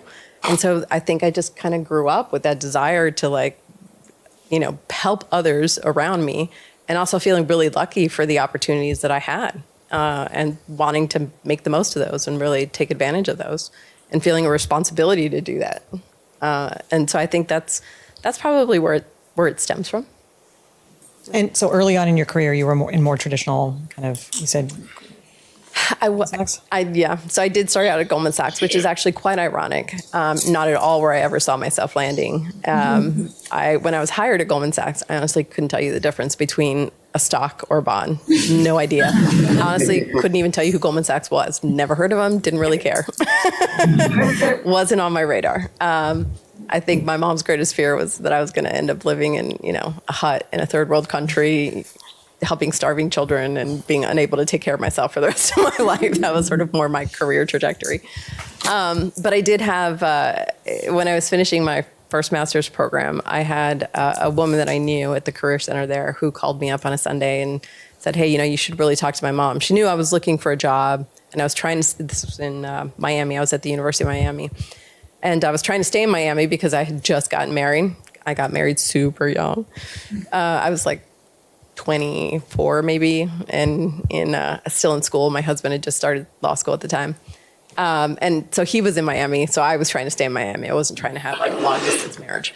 But I was trying to find like a job, like a real job to start out a career. I was like, I've got a master's degree. Like I gotta, support hubby in school. So this woman calls me up on a Sunday and she's like, hey, you should talk to my mom. And I was like, well, who's your mom? And she's like, well, she's a regional administrator at Goldman Sachs. And I was like, well, who's Goldman Sachs? I remember my dad was visiting. My mom and dad were visiting. My dad looks at me. He's like, what is wrong with you? He's like, you ever opened a newspaper? Like, what do you do with your time? But I figured out who they were. And I was like, oh, that sounds cool. So I went in for an interview. And, in typical Goldman style, I'm thinking I'm going in for like a 1 hour, quick meet and greet. And it was like an 8-hour marathon. I mean, I was there the entire day. And I hadn't eaten. I was like, I'm going to eat after because I'm like nervous. I'll just grab a bite after I'm done. It'll be an hour. It was like 8 hours later. I was like, I'm going to die. I spoke to everybody in that office. And it was somebody's birthday. So all of a sudden I'm like, fine. It was surreal. I was like in this office. It's like 6 hours in. I'm about to pass out. They're serving up chocolate cake. I'm singing happy birthday. We're in Miami. A bunch of Latinos. So everybody's like hugging and kissing me. And I'm like, but it was a really neat experience. And I was sort of intrigued because, I'm sitting around, I'm talking to folks and we're talking about what they do and how they do it. And I was like, man, the people who control the money have a lot of control over the things I care about. And I was like, I need to know a little bit more about this. Like, I need to understand this world. And I was lucky enough that they hired me. And, and I dove in and figured it out. I'd be the first one in the office in the morning. I'd be the last one to leave. I learned my job. I learned the financial analyst job. Like I would take on anything that anybody would give me. And I went and got my securities licenses. Like it was like learning Chinese, like half the stuff on there I'd never heard of or seen before, but figured it out. And that was sort of what took me into finance and what has sort of led me to where I am today in this interesting sort of intersection of what's always sort of been my motivation, which is to help make the world around me a little bit better in one way or another, but now bringing this really interesting tool to work with that I think is quite powerful, which is sort of finance and investment in the capital markets. I think that's a really great story to hear because at least a lot of the students that we interact with that are interested in social impact seem to, at least while they're getting their MBA, seem to be at this crossroads of, do I go into something more traditional? Do I go straight into something social impact related? How do I find those jobs? Those are not always, traditional recruiting. So I think it's really nice to hear how you got there, even though you went into a position that you never saw yourself in, and then it led you eventually to where you wanted to be and how you catapulted that. So thank you for sharing that. I wanted to actually just ask you one more question, and then I'm going to pivot to Mariana for her questions. But, there's a ton of students interested in pursuing impact investing. There's a ton of students interested in working in addressing all these grand societal challenges right off the bat. There's a lot of passion in the room. What advice would you give a student that's kind of getting their MBA right now and wanting to graduate that has a lot of fire, a lot of, just passion for solving these issues? Yeah. I mean, it's such a great time when you're a student. I don't think I fully appreciated sort of what you can do as a student. Every door is going to open for you. There is not a single student, and I'm sure I'm going to get a lot of emails. There is not a single student that sends me an email or calls me up and says, hey, can I have a few minutes to talk to you, that I say no to? And most of the people that I know are sort of similar, right? As a student, you can really reach out to just about anybody and say, hey, I'm trying to get started. I need some advice, some guidance. And I will say 99% of people will take that call, take that email, and make the space and time for you, or help make a connection that you need. Now it's on you to make that productive, because I have taken some calls where I'm like, you asked for this meeting. What do you want to talk about? So have something to say. Have a question. Have an ask. Even if it's just, who else should I be talking to? But I think as a student, you have that opportunity. And I think, speaking of Anderson, the Anderson network is so strong and so powerful. And I can't tell you in the million different ways that it has contributed to my career over the years, and even in my personal life. I remember buying a house, and the guy who was selling the house, multiple offers, and found out the guy had graduated from Anderson, and so I wrote him this little letter like, hey, young and up and coming Anderson alum. How about you? Help me out. So yeah. Did it work? Yeah, no, we bought the house. We got the house. I mean, I don't know that we got any discounts on it, but we got the house. So I think the Anderson network is really strong. And coming from Anderson, I just also having hired a lot of Anderson students and having interviewed a lot of people over the years now, like there's just a real difference that I see personally between students coming out of Anderson and the other schools, we'll call them, those who shall remain nameless. But students coming out of Anderson, they come with the fire that you're talking about, right? They come with the knowledge, they come with the skills, they come with the passion, but they also come with that humility that I was talking about, which honestly is so important. And a willingness and a drive to roll up your sleeves and get your hands dirty and do the work that needs to get done, you know, as opposed to kind of walking in day one thinking like, well, I have an MBA from those schools that shall remain nameless, and therefore I should be sort of managing and delegating.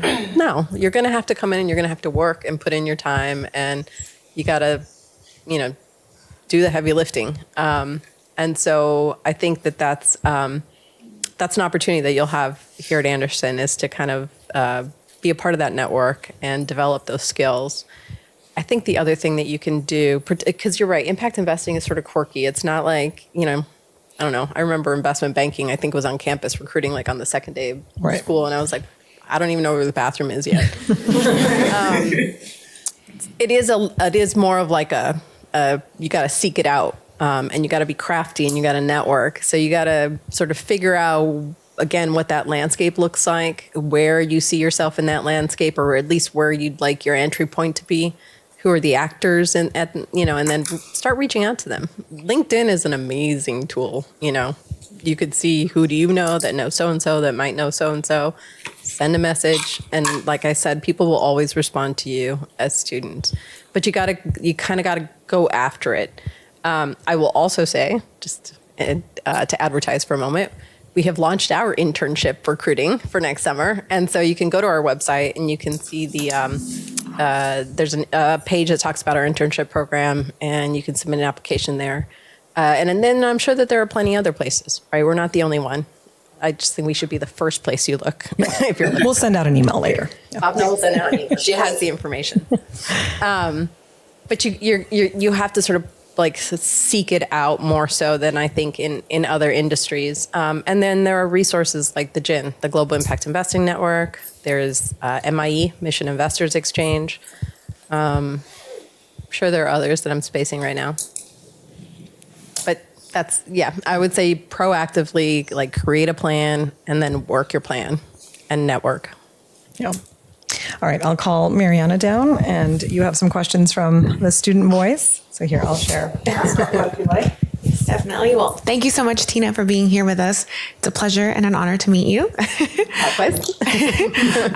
So a couple of questions from the student voices that we had, especially for like the females in this audience who are interested in impact investing. Is there any particular advice that you would give females in the audience, especially because I'm sure you've experienced it before where you've been the only female in the room when you're walking in, and that can be a little intimidating, especially in this industry. So just curious on your advice.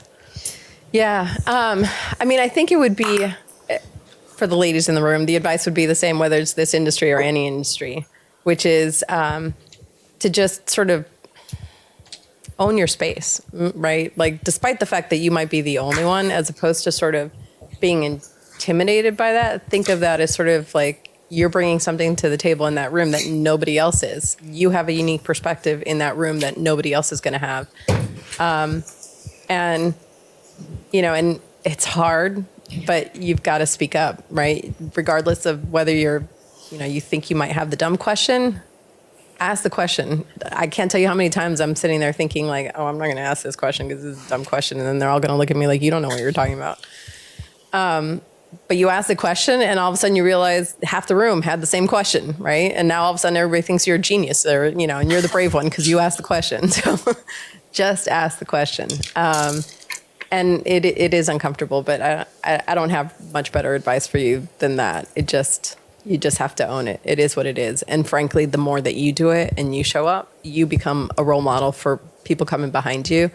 There are plenty of times where I'm like, man, I just don't want to be in that room. I know it's like it's going to be a room full of old white dudes. And I'm going to show up and I'm going to be like 20 years younger than everybody. I'm going to be the only brown face in the room and I'm a woman and it's just going to be uncomfortable. But it's so important because, unless other people can see you in that room and see others that look like them and come from backgrounds and experiences that they come from, then they're also going to be intimidated. And it's sort of like this self-perpetuating cycle. So that's what I would say. That makes a lot of sense. So now turning back a little bit to what you've done in your firm, of the sectors that you focus on, for example, health, education, social enterprise, and innovative housing, food systems, conservation, which would you say bring the largest risk to you? Largest risk? Wow.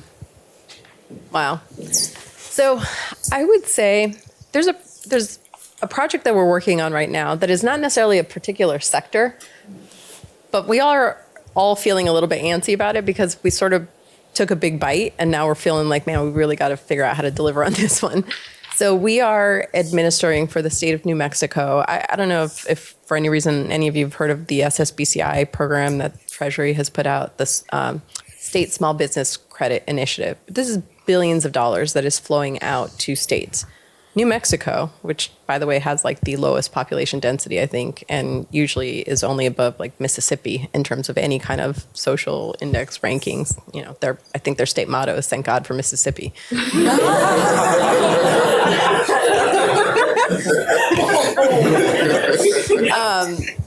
But so they received an allocation of like $76 million from the SSBCI program. 64 million of which is allocated to a venture fund of funds capital strategy. And we were retained, our firm was retained by the state of New Mexico to manage this fund of funds strategy. And so we're tasked with now over the next 10 years, figuring out how to deploy $64 million in a venture fund of funds approach in New Mexico, which has all these sort of strings attached because it's federal money, it all has to be in New Mexico. It has to be targeted to certain populations for certain purposes in certain ways. It's like threading a needle through like a tiny little overlap in a Venn diagram. And so I think we're sweating that a little bit. There is a high degree of risk there because if we get it wrong, not only are there a lot of people and a lot of communities in New Mexico who really need that money and that capital, and it could be a real game changer for the state of New Mexico and the people who need it.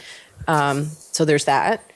But there's also the fact that if we get it wrong and the state for some reason has to give any of that money back or isn't able to, it's sort of allocated in tranches. So you have to sort of meet the guidelines and the deployment requirements of tranche 1 to get tranche 2, and then you have to meet tranche 2 to get tranche 3. So if we fail to meet those milestones, and now all of a sudden the state has to give some of that money back or only gets a fraction of that money, like, bad on us. I mean, the state's going to look horrible. People are going to miss out on the money, and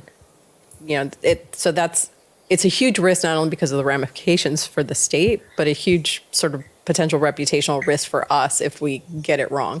So I think we're sweating that one a little bit. I think we're very excited about the potential and the opportunity and what's possible, but I think we're also like really clear-eyed about the challenge and the risks associated with it. Wow, that's a lot. I'm sure we all started to think about that as you were. So since you have so much on your plate and, building this career, I'm sure it wasn't easy. Wondering, were there any mentors in your life that stand out to you? And would you mind sharing any nuggets of advice that they gave you that has kind of brought you to where you are today? Yeah, absolutely. So, I guess the first thing I would say is that when it comes to mentors, they don't always have to look like you, or they're not always who you think they're going to be. And I say that because like one of the best mentors that I had, and somebody who really pushed me, was a gentleman that I worked with at Goldman Sachs. And this was like an old Jewish guy who, looked like he really belonged at Goldman Sachs. I did not. But but he did. And this is when I was an analyst. It was before I'd come to Anderson. And, and I was thinking about getting an MBA, and I was sort of, I had been studying, like doing one of the prep programs, and, and he had like encouraged me, like, you really do need to go get your MBA. If this is what you're going to pursue a career in finance, you got to go back.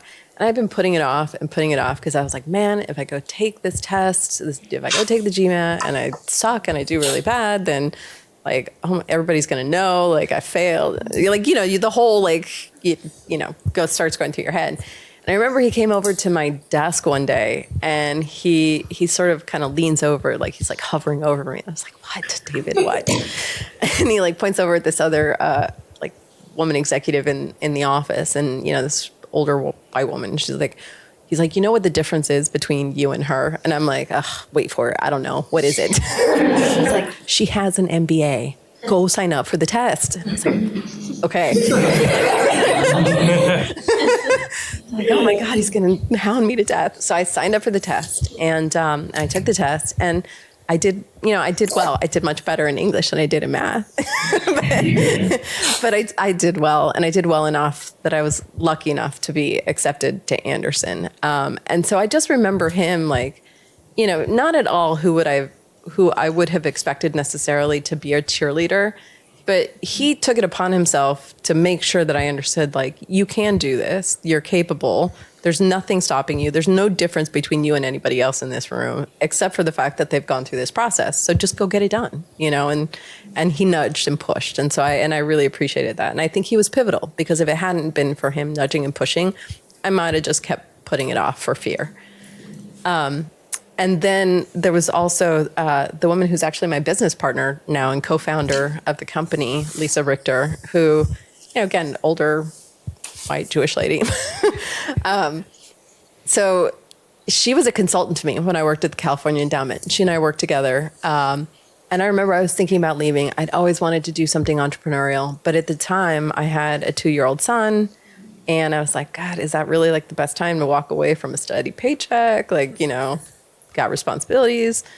And she came to my house one day, sat down, and sort of opened her book of business to me and kind of walked me through and showed me, as opposed to telling me, showed me how it was possible to do this and how I could do it, and sort of made me believe that this was doable. And so she sort of, I think that conversation and her support and a lot of other things also sort of made me feel like, okay, I can leave this job and I can go give this a shot. And I remember my husband also said to me, he's like, it's not like you can't get a job later. It's not like nobody's going to hire you. You have 2 master's degrees and you worked at Goldman Sachs. Like, somebody will give you a job. I was like, okay, that's a good point. So I think, but those 2 individuals, I think, were really pivotal in sort of giving me a nudge at really pivotal moments. And, the other one that comes to mind, which is not a mentor, but was also really pivotal. And it was here at Anderson. I remember I was at one of these information sessions. It was like a real estate developer who'd come to speak, and he was talking about, I can't remember his name. Maybe it's Gilman or something. It was a guy who did a lot of redevelopment in downtown before redeveloping downtown was a cool thing to do.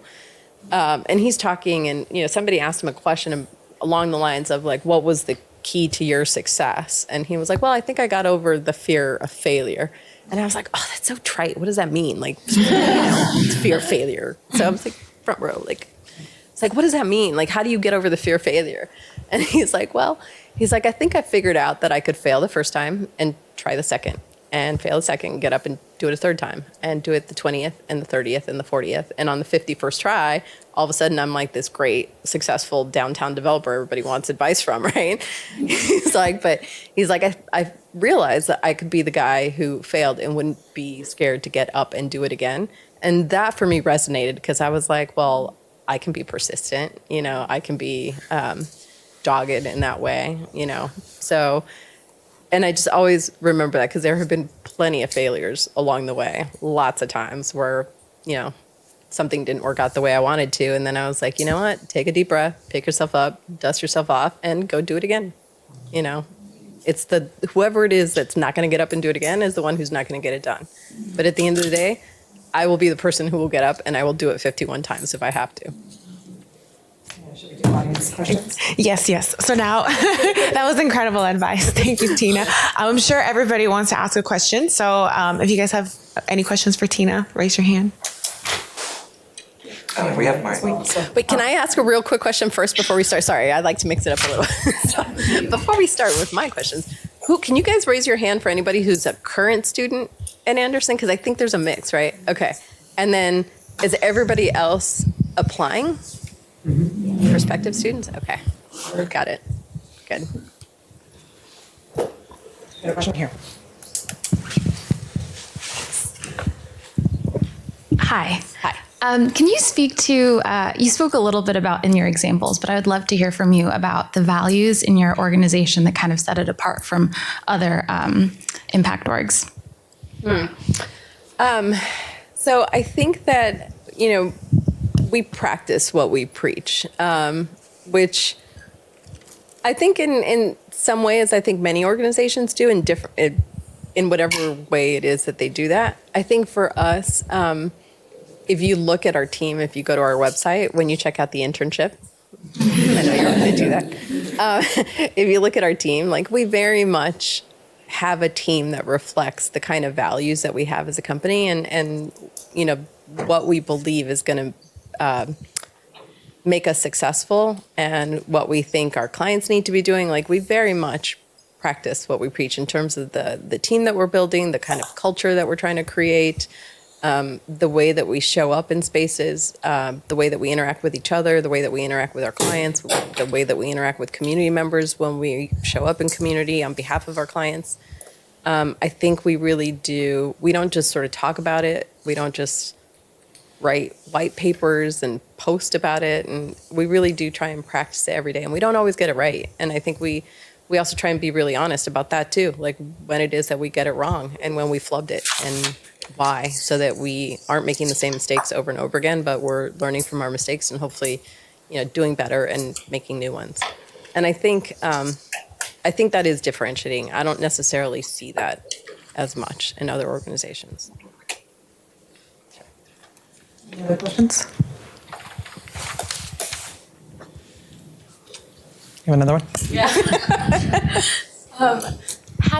Could you speak to how did you know there was a need? I'm, as someone that's just interested in this field and, seeing another woman of color in this kind of growing industry, how did you know there was a need and buckle down and say, I'm going to start this? Well, I guess, so prior to starting the company, I was the director of impact investing at the California Endowment. And I know that when I was trying to build that portfolio and deploy that capital, and I was out looking for the help that I needed, I felt like a lot of the folks that were out there that would show up and be like, yeah, I can help. I'm a consultant and advisor, didn't come with really the authentic skill set and experience and perspective that I really thought was necessary to get it done and do it well. And so that was sort of what led me to believe I could do that. Because I think I bring that skill set and I think I could build a team that would complement what I don't bring. But it wasn't a research study. it was I couldn't find it myself. So I was like, well, I'm going to go build it. And again, this consultant that I worked with, I think, I had also seen her. She had a consulting firm prior to us partnering. And so I think drawing on her experience as well, I think, she also wrestled to find folks that she could partner with and work with. So we just, anecdotally, I think, understood and realized that there was an opportunity. And frankly, I also just I was super excited about the idea of being able to do this work beyond the one organization in the one state, like the California Endowment in California. And if you talk to my husband, he'd probably tell you it's maybe because I'm a little bit insubordinate. He's like, you just can't report to anybody. You can't work for anybody else, so you have to go do your own thing. So there was a little bit of that, just a desire to want to go do it my way on my terms, and feeling like there was a need and space for that.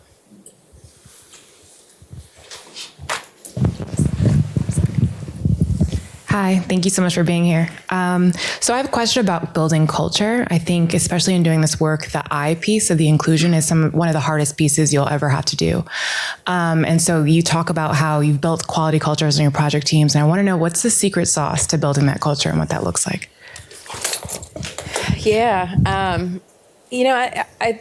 I mean, we work at it every day. Like, we really do actively work at it. I don't know that there's a secret sauce, but some of the things that we think about constantly is, and I mentioned this earlier, is how do we make sure that our team feels like they have a voice that's respected and heard, right? It doesn't mean we're always going to do what you say, but I'm always going to hear you out. And sometimes we'll go with what you said because we think that's better. And sometimes I need you to go with what I'm saying because we think that's better. But developing that kind of mutual respect and that level of trust is really important. And developing trust is hard. I think people need to know that you are genuinely in it with them and for them. And so, we try really hard to, like, when it comes to our team, to meet them where they are, right? Like, we're not, we work really hard. We demand a lot, and the requirements are high. Like, our clients are really demanding. The need for what we're doing, the stakes are high, in terms of what we're doing. So our team sort of commit to that, and they deliver. And so when they need something of us, we do our best to deliver. So this last year, we had 2 guys. I don't know how they pulled this off, but both their wives got pregnant at the same time. We're not a team of like 50. We're 14 now. I think when they got pregnant, we were like 7, and 2 of them were going out on paternity leave. And this was like 2 of our senior guys. And we're like, holy cannoli. And we could have sort of gone the route of being like, you get minimal time, get back here as fast as you can, and no, we're not going to pay you anything extra, or but we're like, we're not going to do that. They're starting families, they have committed to us, and they show up for us and for this company and for our clients and the communities we're trying to serve. So we need to figure out how to show up for them. And so we figured out, how can we maximize the amount of time that they can take to spend with their families at this time. One of them wanted to take it right away. Another one wanted to sort of take it later for childcare reasons. We figured all of that out. Like, how do we make sure that they're not being financially penalized for having kids? So we sort of made sure that they were made whole in terms of their salaries.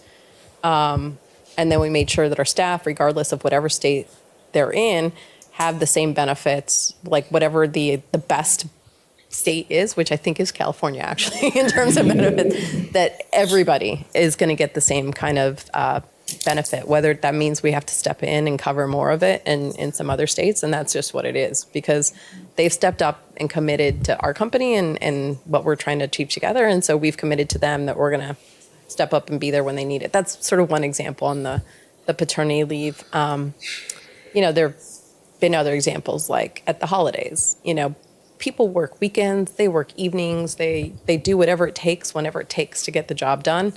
And so, at the holidays, we're doing this again this year, we essentially, shut the office down at the end of the year, and everybody gets 2.5 weeks. And it's not part of their PTO, it's not part of vacation time, it's just time to enjoy the holidays with your family, rest and recharge.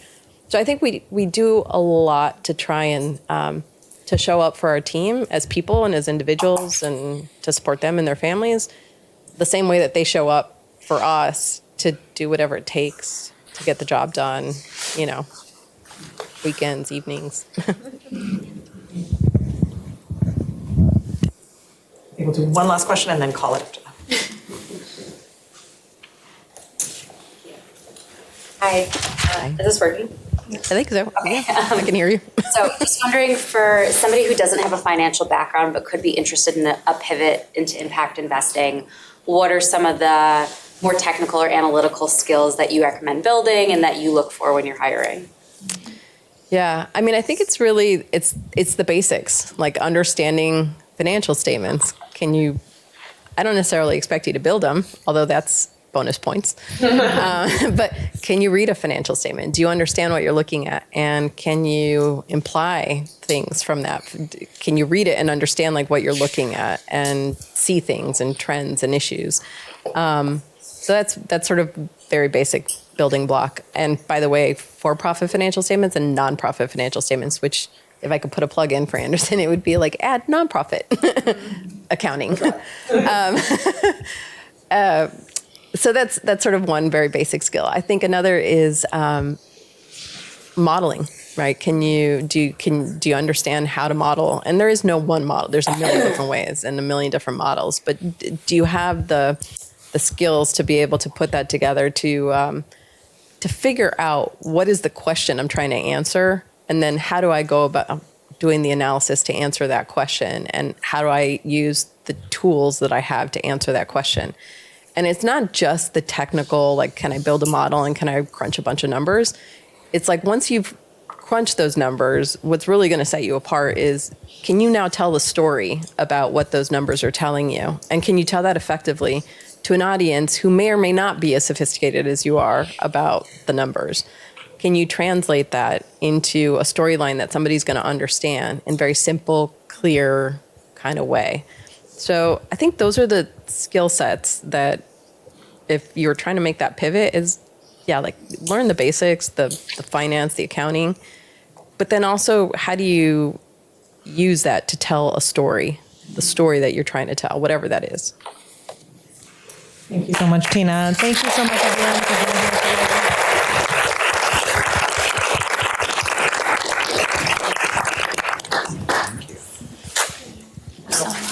Thank you, everyone. And thank you, Tina, again. Another round. That was so wonderful. Right now, we have about a 10-minute break. So got a lot of stuff. You've been sitting for a while, so stand up. There are the men's restrooms are right outside the store to the left, as well as a gender-neutral restroom. The women's restroom is first right, and then to the left a little bit. You'll go through the doors. And so if you can please return by 10:45, that would be greatly appreciated. So we're going to go ahead and get started with our next panel. This is on real representation, inclusion in film and TV. We have a wonderful panel for you today, and it will be moderated by wonderful Jay Tucker. So without further ado, I will pass it along. Good morning, everybody. How are we doing? Great. Yeah, I love the energy. You guys are amazing. So we're going to have a little bit of a change of pace. This last conversation was pretty serious and very inspiring. We're going to have a little bit more fun because now we're going to talk about entertainment. Just out of curiosity, have any of you ever consumed entertainment? Okay, so I run the Center for Media, Entertainment, and Sports here at Anderson. I'm also an alum, class of 09. What we do is a bunch of different things. We're almost a kind of an academic department. So we have about 15 courses for MBAs throughout the year, focused on the business of entertainment and broadly, right? So sports marketing, film finance, managing creatives, stuff like that, right? Entertainment strategy, and so on. In addition to that, we do a number of pretty major public events. We have an annual Pulse conference that we do typically in February. We're still working out a date for the next one, but we'll send out an announcement at some point where we talk about what's next in entertainment. And we also typically honor our Game Changer. So we have a Game Changer award every year. The last three, I think, have been Ice Cube, the WNBA Players Association, and Maverick Carter. For those of you who know who Maverick Carter is, right? And then we do a bunch of other things. We have a partnership with Howard University where we bring students here in the summertime. We have college programs and pre-college programs all related to the business of entertainment. There are so many things happening right now in the entertainment space, from streaming, the rise of all this Web3, blockchain, crypto, NFT, et cetera, new experiences that didn't exist before thanks to the pandemic. What was it called? Club Quarantine? Did any of you ever check out Club Quarantine? Or Versus? Hands up, yeah? Okay. So Swizz Beatz, D-Nice, right? So lots of stuff going on. And then, of course, when it came to the movie business, the pandemic really changed the way we thought about how we release films, how we market them, how we reach audiences, right? So there's all these massive trends, but one of the biggest ones is around diversity and inclusion, right? Since Oscars So White, since Time's Up, et cetera, et cetera, et cetera, the idea of having real representation, inclusion, and safe and equitable workspaces has been kind of one of the central conversations about what's happening in Hollywood. So we thought that today, with you all here, we talk a little bit about the state of the state, and I've brought some amazing people to spend some time with you, and realizing that not all of you are familiar with entertainment, I'm going to actually read their bios. Normally I would just introduce them with a question, but I want to make sure you know who they are. So I'm going to start right now. To my right, for you guys left of me, is Jim who also happens to be an alum of Anderson. Jim serves as the Executive Vice President of Campaigns and Engagement for Participant, the leading media company dedicated to entertainment at the intersection of art and activism. Participant's films have earned 85 Academy Award nominations, including 2022's historic triple nomination for Flea, and 21 wins, including Best Picture for Spotlight and Green Book, Best Documentary Feature for An Inconvenient Truth, Citizen4, The Cove and American Factory, and Best Foreign Language Film for Roma and A Fantastic Woman. In his role, Jim co-leads the team responsible for developing campaigns to bolster the reach and social impact of its content. His areas of oversight include strategic planning, operations, data analysis, and digital marketing. Jim first joined Participant in 2018 as Senior Vice President of Strategy and Business Development, and most recently served as EVP of Audience. He is a digital media veteran who led strategy, operations, and product marketing teams across global digital brands, including Instagram, Yahoo, and the Los Angeles Times. Jim holds a BS from Tufts University and graduated in 2013 from UCLA Anderson's Executive MBA program. Welcome, Jim.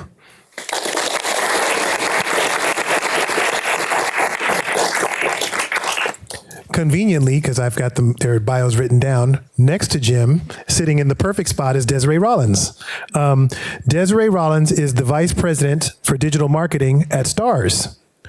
An accomplished marketing executive, Desiree Rollins has launched and led award-winning digital and brand marketing campaigns across television and streaming, leading such diverse and dynamic campaigns as This Is Us, Good Girls, and The Wiz Live. Desiree has always led campaign development through a lens of authenticity, connection, community, and impact. In her new role at Stars as Vice President, Digital Marketing, she is leaning into those core marketing tenets while overseeing all digital marketing campaign development across many highly rated series, including The Power Universe, Outlander, BMF, Run the World, and the critically acclaimed P-Valley.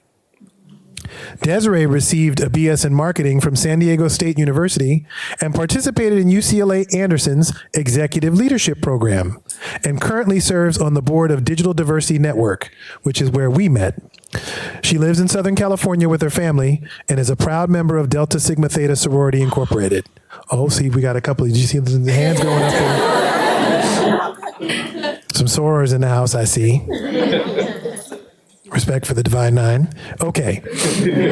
And finally, we have Greta Talia Fuentes, Vice President of Production and Development at Macro Film Studios, a division of Macro, the multi-platform media company representing the voice and perspectives of Black people, Indigenous people, and people of color, launched in 2015 by founder and CEO Charles D. King. The first generation Nicaraguan American from Los Angeles was most recently co-producer of Justin Chon's Blue Bayou. The feature film premiered at Cannes 2021's Un Certain Regard to a standing ovation and was released theatrically in the U.S. by Focus Features. Greta was also an executive producer on Esteban Arango's Blast Beat that was released via Sony and Vertical Entertainment after its 2020 Sundance Film Festival premiere. She was also an associate producer on Alan Young's feature debut, Netflix Tiger Tail. Fuentes is also set as executive producer of upcoming Macro Film Studios films. Netflix I Am Not Your Perfect Mexican Daughter novel adaptation, which America Ferrera will direct as her feature debut, and sci-fi thriller Void, penned by Chris Borelli, Warner Brothers' feature adaptation of Neil Pake's sci-fi short story Rainbow Fish, and the untitled Ryan Coogler Shaka King. Charles D. King and Lil Rail Howery produced feature film about an American political insurrection. Additionally, she will oversee HBO's hip-hop vampire drama series, Thirst, and the action-adventure period epic Cordoba, along with Macro Television Studios. A champion of Latinx voices, Fuentes is also a co-founder and board member of the Latin Tracking Board, which was launched in 2017 and has amassed over 200 members. The UCLA grad joined Macro Film from William Morris Endeavor, WME, in 2015. She holds a bachelor's degree in World Arts and Cultures with a minor in Visual and Performing Arts Education. Welcome, Greta. And you may have noticed a theme because these are all also my UCLA peoples, right? So I'm going to start with individual questions and then jumping into questions for the whole panel. Jim, I'm going to start with you. Can you talk a little bit about the relationship between diversity, inclusion, and equity, and then the kind of emerging digital universe we live in with entertainment and how we connect with digital audiences? Sure. Yeah. I mean, it's so much of what we're talking about here is what you guys see in the outside.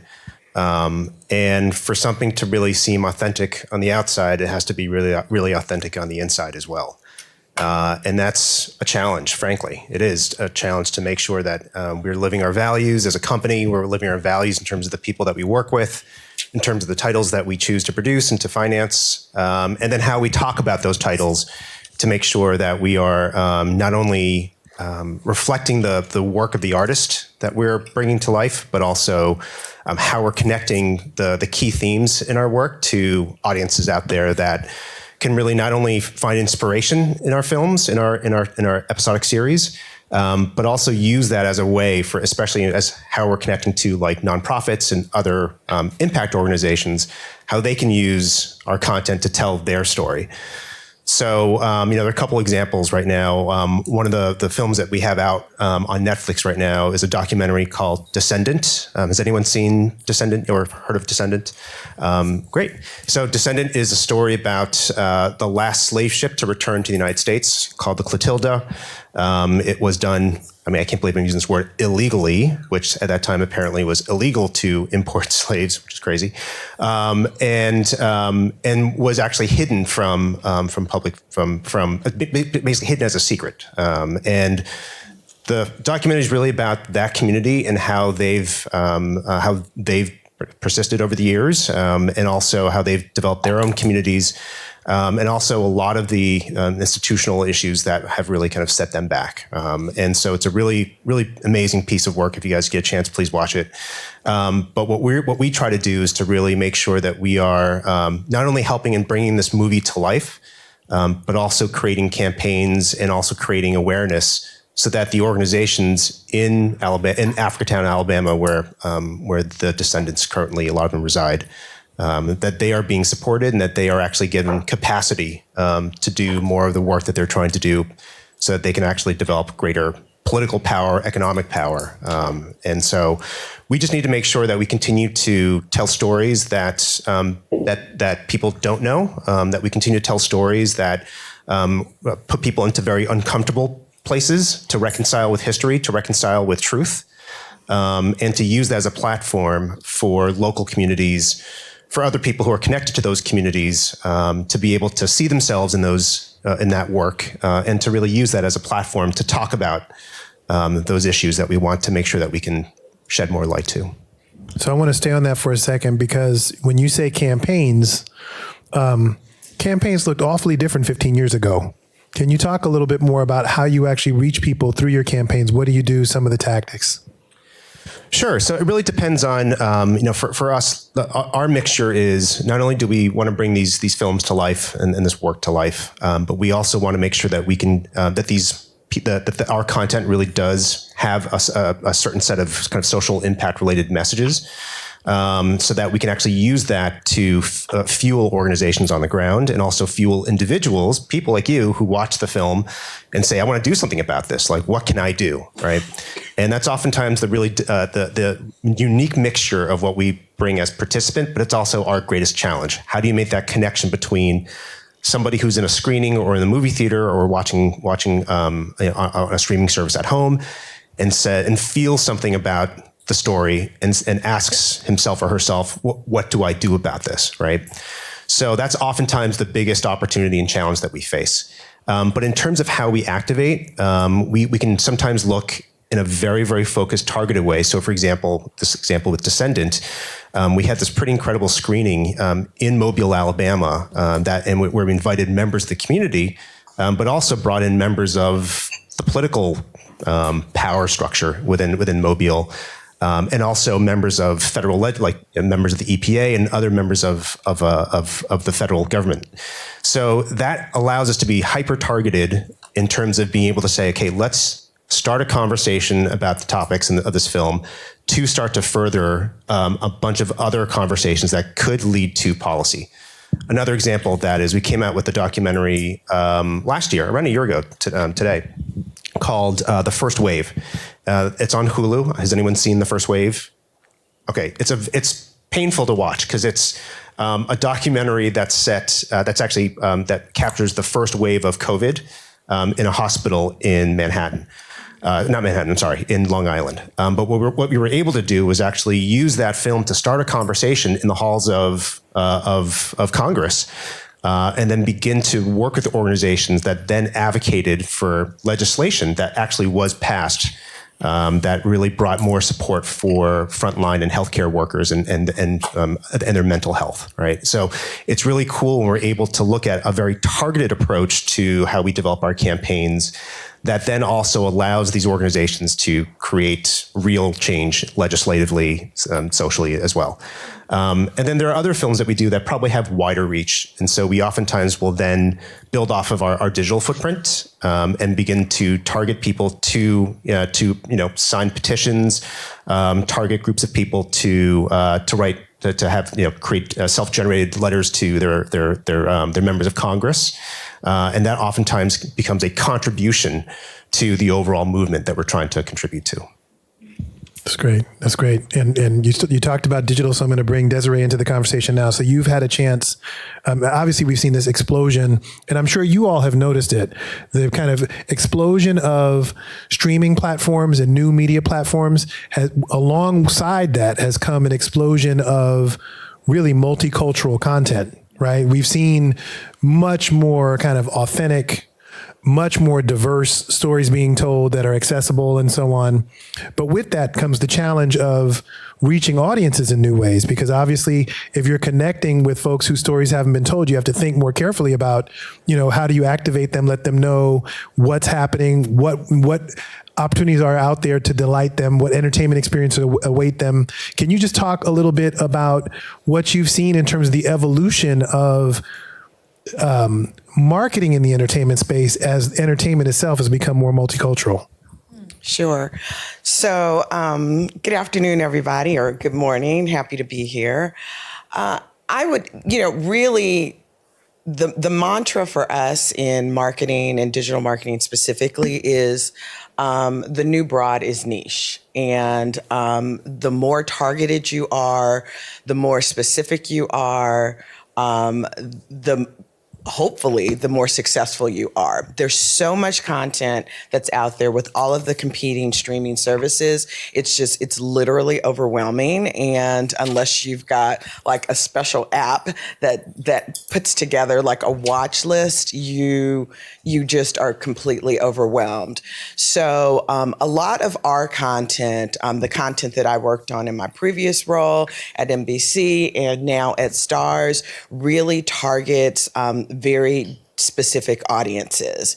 And so our campaigns in really speaking to those audiences is very targeted as well. And so we look at unique ways to get the message out there, unique ways to get that audience talking about our content, because as strong or as powerful as we think our content is, if it's not connecting and if the audience isn't excited about it, then we're not really doing our job.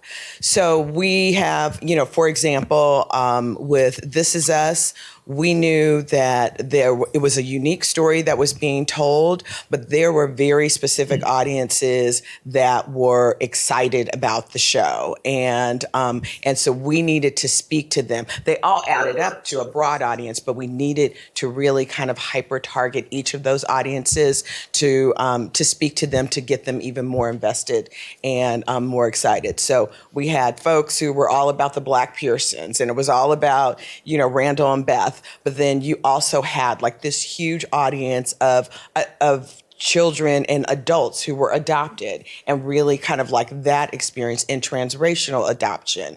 And that really spoke to people. There was also an audience that was really focused and really connected with, some characters that were dealing with weight issues and challenges, and really trying to embrace body positivity and all of that. There was so much, but it all added up to this incredible kind of mixture or soup of an audience, and talking to each of them specifically was the best way to engage with them and for them to really respond to us. And we had a phenomenal success with that campaign. So I just want you to unpack that a little bit for these folks who may not know as much about how marketing has evolved. There was a time when the easiest way to find out about what else is on TV is to watch TV, because you would just see a promo spot, while you're watching your show. That's really different now. And so there's some things that we've lost, but some things that we got back. You talked about targeting specific groups of fans. How do you do that? Well, I work really closely with research and people like Jim at my company, and but also through social. There's definitely a lot of data and metrics on the back end. You have an idea of who is starting to respond. We can do some A/B testing on content and things like that.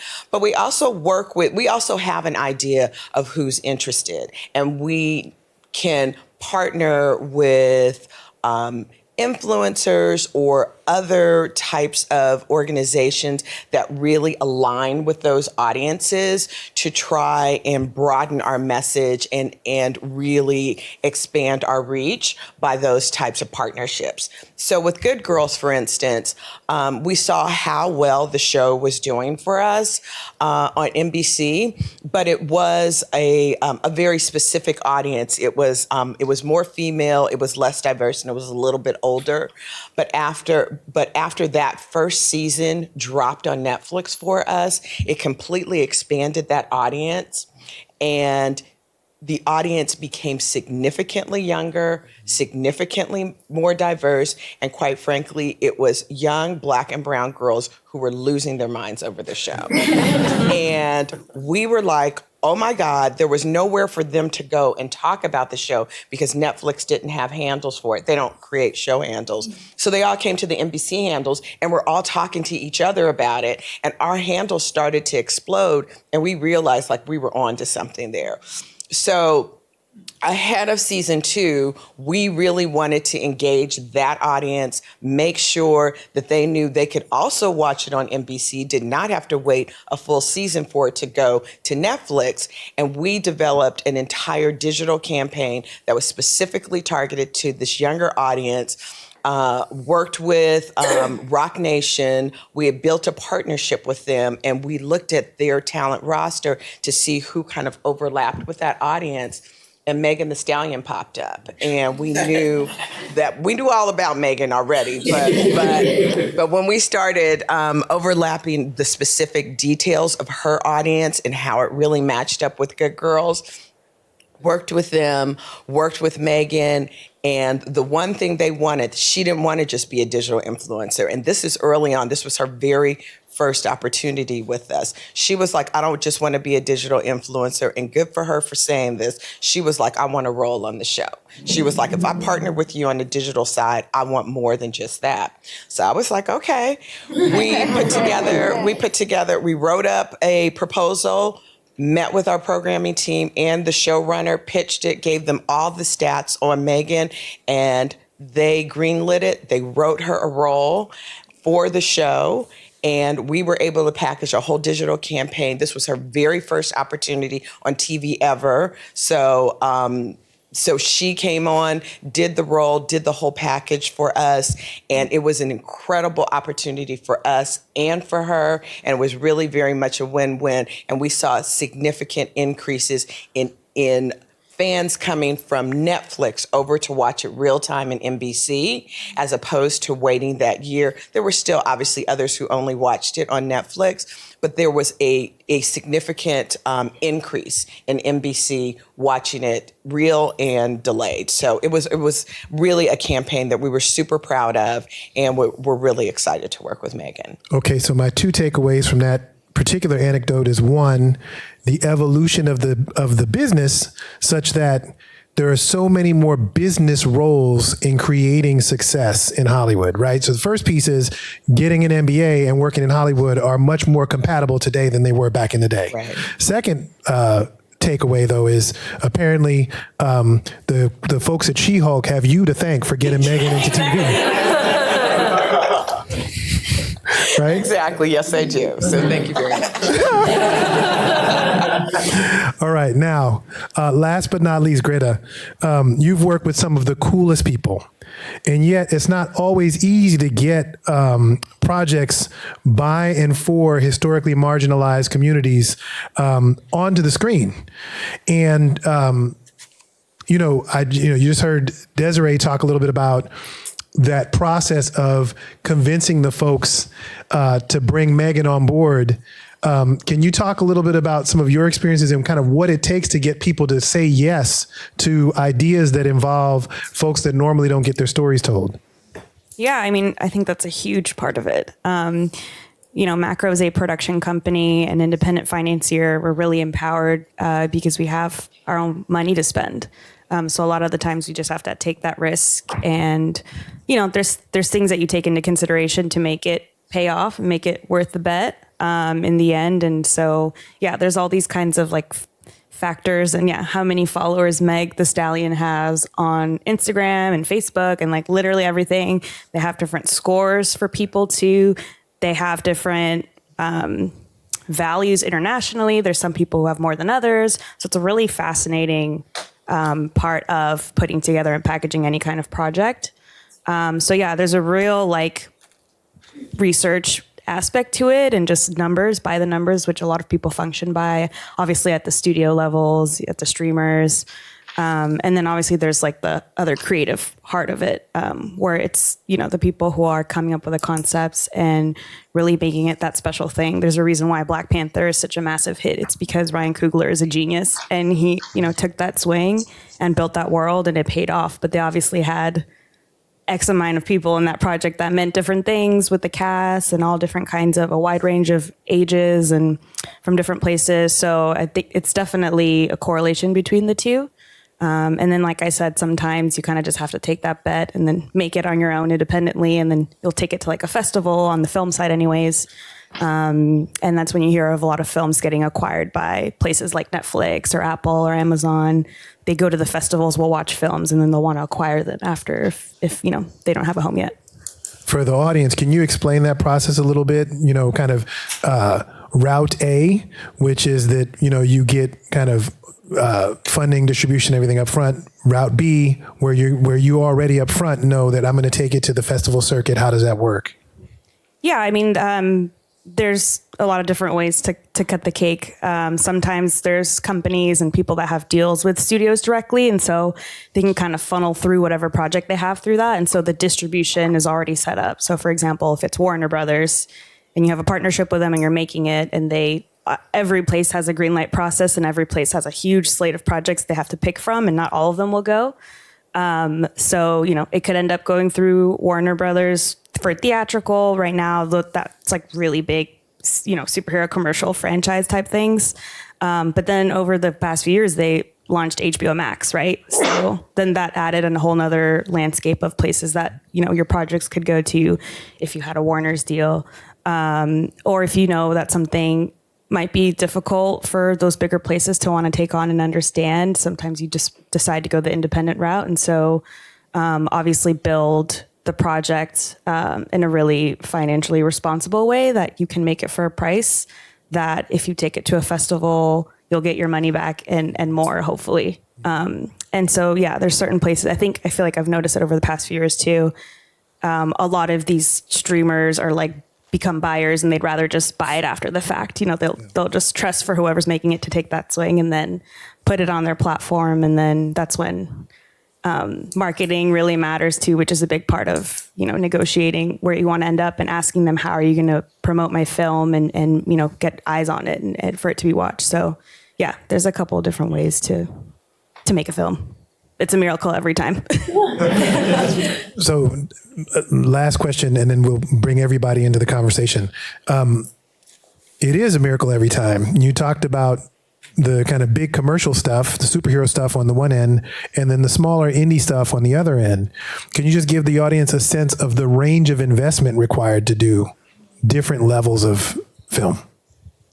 Yeah, I mean, I think independent film can be done for really little. There was a filmmaker who did a whole movie off of his iPhone that went to the festivals. It was called Tangerine. Sean Baker did that film literally on his iPhone. I don't know what the budget on that was, but probably not as much if he needed to rent a whole camera package.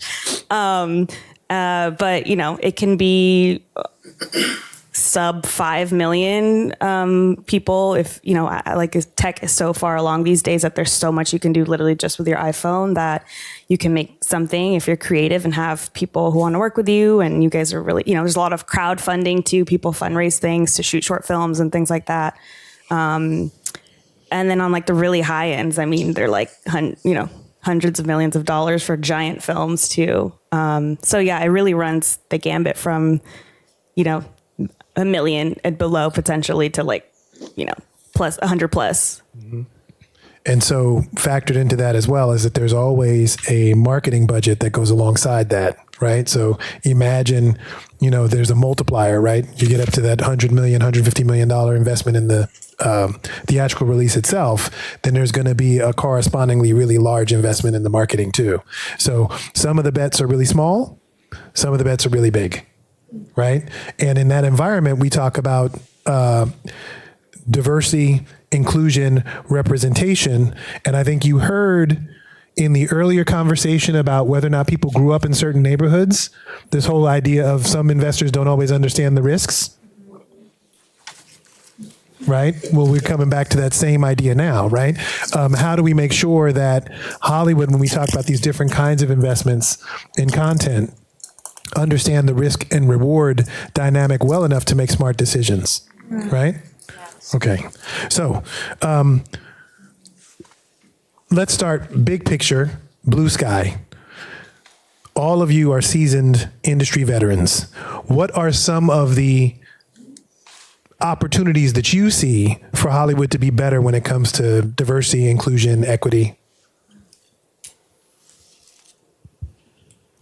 I mean, I would just say from my perspective, I'm brand new at Stars. I've just been there. I think I made my 29th day, so barely a month there.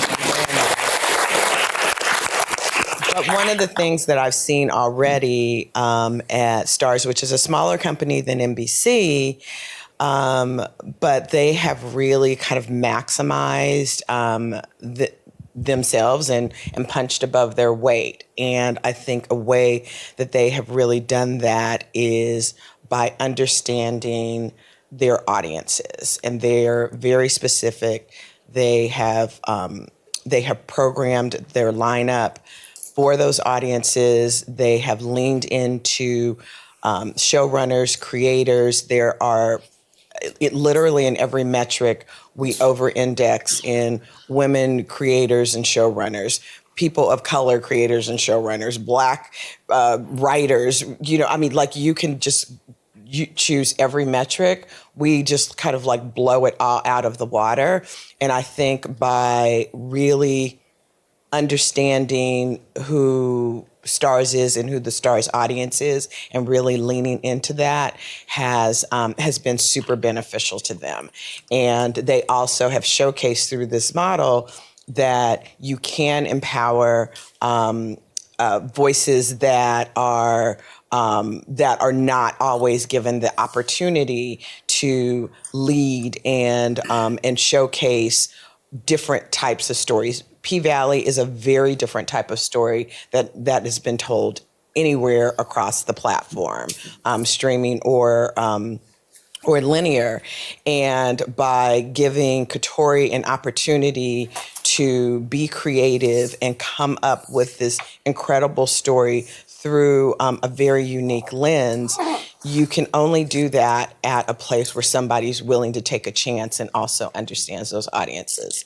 So, I'm 29 days in, but I'm very encouraged in terms of the way that they look at content, and especially those voices that are that don't have the opportunity for amplification. And it's almost, they over-index on all of it at Stars, and they've benefited from it. Yeah, I'm happy to go. I think that look, the opportunity is that there's so many places to watch great content. It's so much good stuff out there.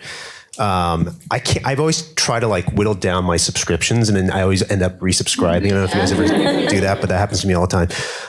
So we're in a really amazing period. And I think what's also been really great, as more awareness has been made and more efforts have been made. And again, the industry is in no way in a great place when it comes to diversity and inclusion, but there are steps that are being made. But the fact is that kind of the output of all that has been really great content from really fresh perspectives, from different points of view, from voices that people hadn't heard about before. Look, I grew up, my formative years were in the 80s. The only representation that I saw of people who looked like me was Long Duck Dong from 16 Candles. Have anyone here seen 16 Candles?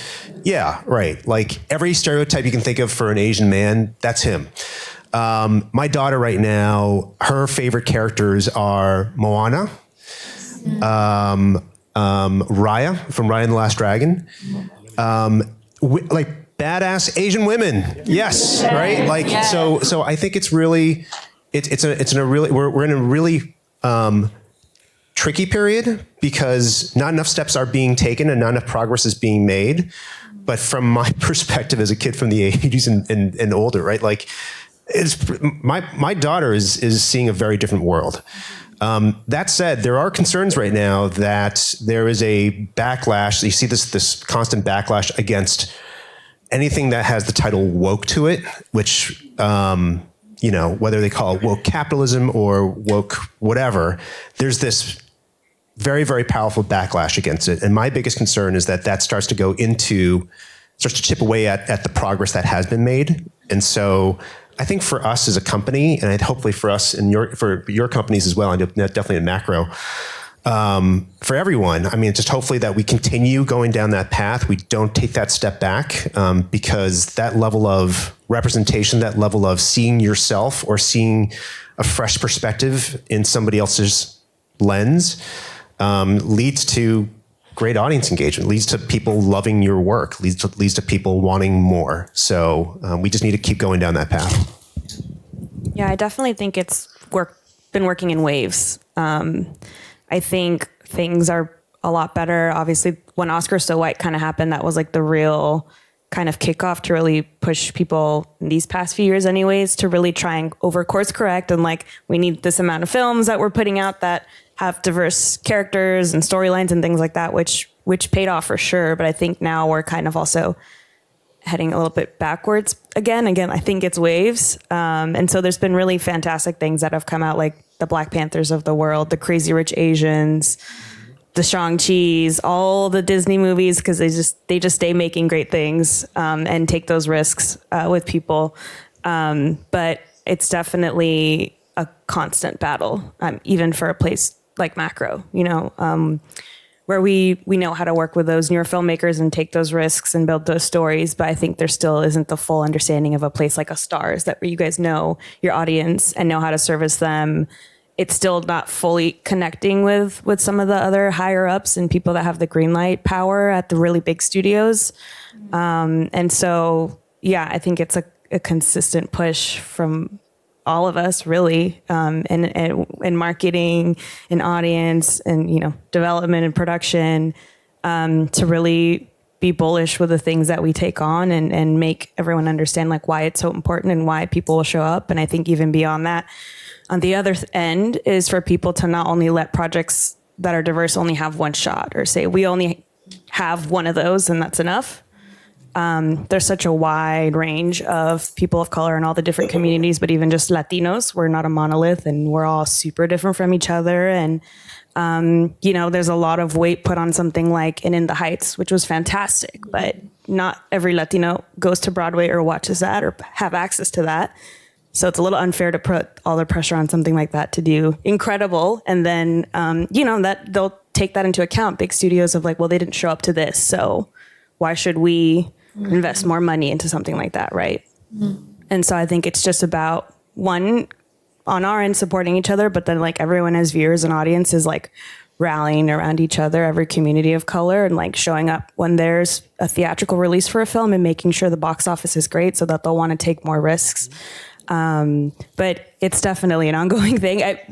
Really happy to see all the success in the past few years. Everything Everywhere All at Once is like my favorite movie in the last few years. It's incredible. And those guys are geniuses. They did this little indie movie, Swiss Army Man, that was wild. And a lot of people, probably didn't watch it, but was a really great indie film.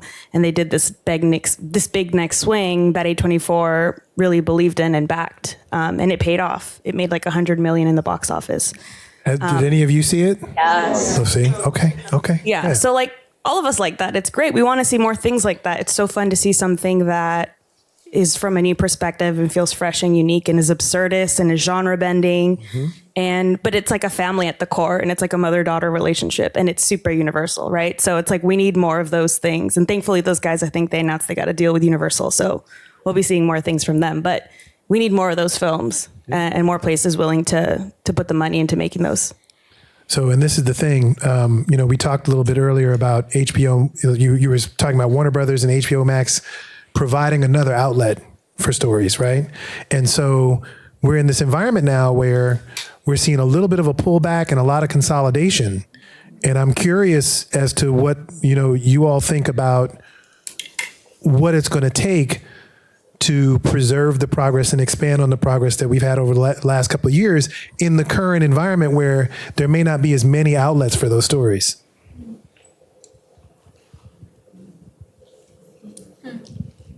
I think on my end, I'm at the other end of the funnel, and I think the impact is really, at the top, which is that content piece. And, through the last half decade or so, definitely the budgets that Netflix had and the budgets that HBO Max has had to develop content to kind of keep that pipeline flowing started to catch up with them a bit. And I think that they're all kind of sharpening their pencils and making really tough decisions. And just from the outside looking in, it does seem that some of these voices that need the most opportunity are oftentimes the ones who are being cut the soonest. So I hope it's not a continual trend, because you can see the success metrics. That's the beautiful thing about streaming. You know who's watching. You can see the numbers. You can really tie a one-to-one. So if you have some of these very specific types of shows or content that really is speaking to audiences, if they're really doing well and they can see that, then hopefully they'll continue to invest in that, because you want to super serve that audience so that they'll continue as subscribers and come back for more. But it is a little scary right now. So Desiree, you're in a really great position because you have the data, right? Right. You have more, at least you have more of the data than Greta and I have, in terms of really knowing like who is making that decision. And what's the value of that customer? Yeah. And what is the profile of that customer? So that's great. And I think I don't know about macro, but definitely at participant, it is always a challenge for us because we have to kind of walk in hat in hand and say to X streamer or to Netflix or to whichever streamer that we're working with, who saw our movie? Who are they? What's that cross section? And we can take it from an indirect way and look at activity on social media. We can look at other kind of signals out there, but I think having that combination where you can really understand who is actually choosing to watch that content really helps. That's great that you can actually then say, well, you can make some very clear decisions like let's stay on this path versus ditching it. But yeah, I think it's definitely that consolidation becomes really, really challenging, really scary. And then if you look at, and again, I want to be as open as possible that we're not perfect. But if you look at who's making these decisions, oftentimes we haven't made that much progress as an industry. So I think that's continuing to go to that path is critical. Yeah, I think it's definitely about having somebody who's really dedicated into pushing these stories into life and working through the systems in place wherever they're at. At Stars, Marta Fernandez was able to make Vida a thing, P-Valley a thing, and she really championed those. And she championed Tanya Saracho to make Vida, and every place needs somebody like that really truly cares about whatever it is and goes to fight for it, because that's kind of what you're up against. So yeah, I think when the going gets rough, you need those people internally really advocating, because I think people on our end, companies like Participant Macro can, as producers, push as much as we can, but we don't make the decision at the end of the day if it's at a studio or a streamer. And that's why I think we're lucky, both places, to be empowered to have financing and just make things on our own and not wait. And then after the fact, when they see it, they'll come kind of thing.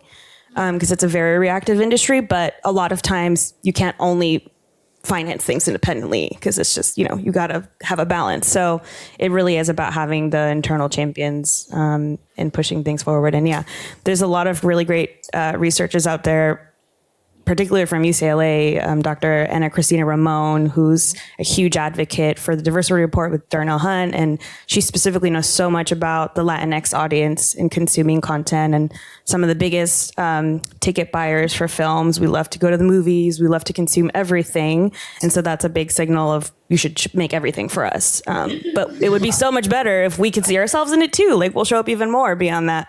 And so, yeah, I think it's a combination of arming yourselves with that, those researchers, those numbers, but then also having the internal champions at places to really make things go. Because it really boils down to you having that person internally. It's all an executive who decides and convinces a whole team to back something and go into it. And that's how the huge Disney superhero movies get made too. So yeah. I love that. So did you catch the plug for the Hollywood Diversity Report? Yes. Yeah. So free and available online from UCLA. You can just Google UCLA Hollywood Diversity Report. Nice little PDF. Comes out nowadays. I think it's twice a year. Used to be once a year, but I think they've split film and TV. So they will tell you, in essence, the success metrics for releases economically, and then when it comes to awards as well, compared to how diverse each project is. Right. And then and then there's an executive summary that talks about kind of where we are, what's the state of the state, and where some of the opportunities might be for us to do better in Hollywood. Right. So thank you for shouting that out.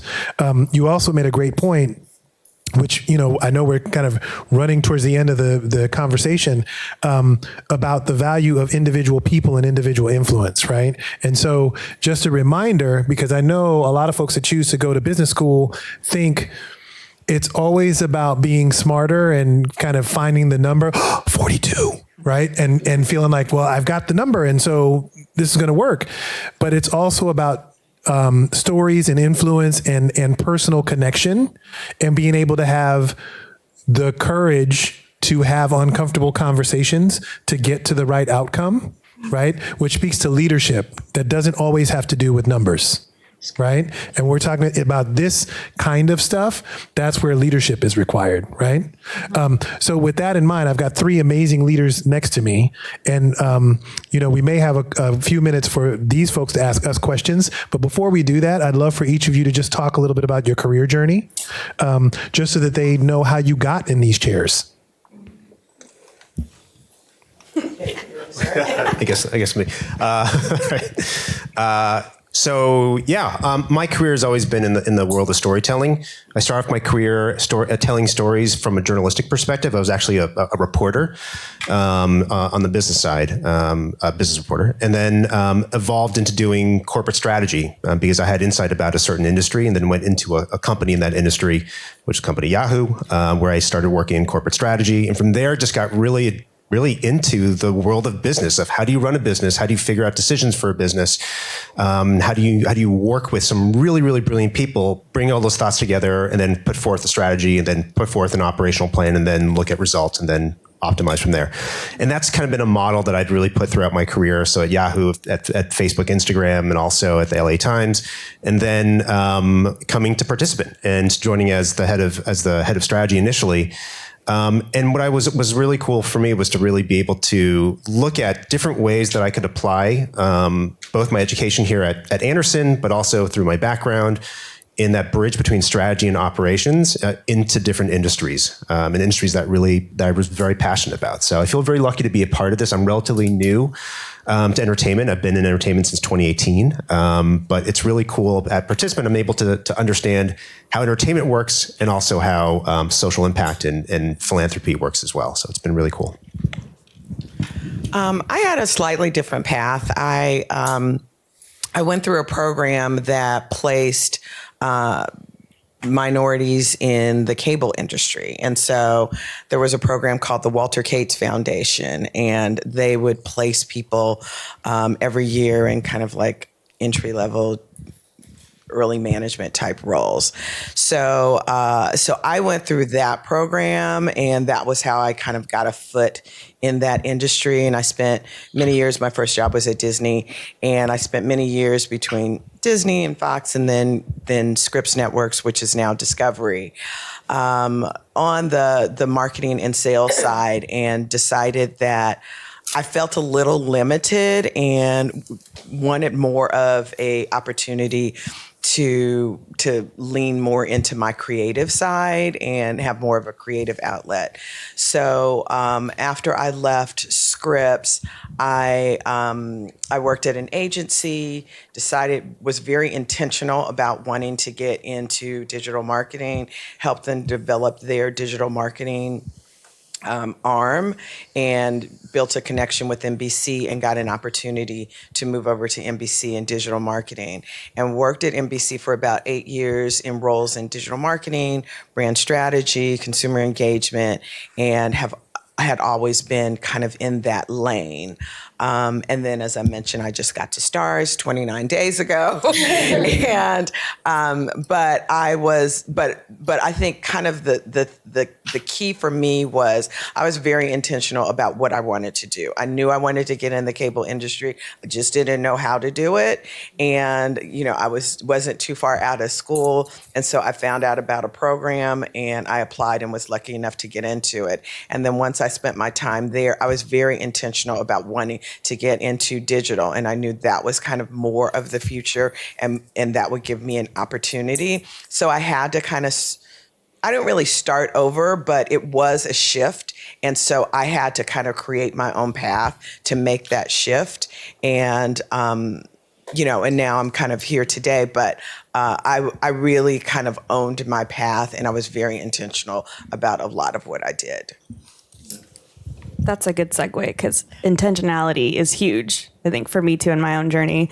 I'm a baby in comparison to you guys, just starting out, but super flattered to even be a part of this group. But I'm LA born and raised. UCLA was my dream school. I went to community college for 2 years to save money, transferred into UCLA, was a part of the World Arts and Cultures major on North Campus, where everyone's dancing and being creative and having fun, because I wanted to do something that really interested me. And I love traveling, I love culture, I love music, I love people. And so that felt like the right fit. But even then, growing up, I knew I loved watching movies and TV shows and wanted to find some way to kind of end up on that end of things somehow. And so went to here for that major specifically, but thought, strategically, I would take an elective class through the film school, and it happened to be like a basics of producing class. And I loved it. And it felt like the perfect fit for me creatively, not being an actor or a writer or director,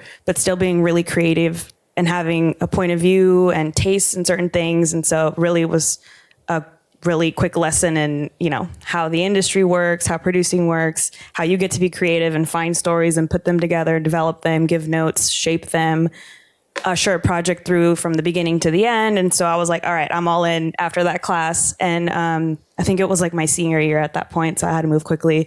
And I got an internship through that class at a company called Temple Hill, who've done like a ton of YA franchises. They were responsible for like the Twilight Saga, which I was obsessed with when I was younger. So I was like, this is so cool. They did a ton of stuff, and they're still around. But really just went into it trying to like learn, and asked the assistants there, like, this is so great, I want to do this long term. How do I get my foot in the door? And they suggested going to an agency, into the mailroom, which is literally kind of like the grad school of the industry, people say. And so I was lucky enough to have them recommend me to WME, William Morris Endeavors HR, and I got an interview 2 weeks before I graduated UCLA.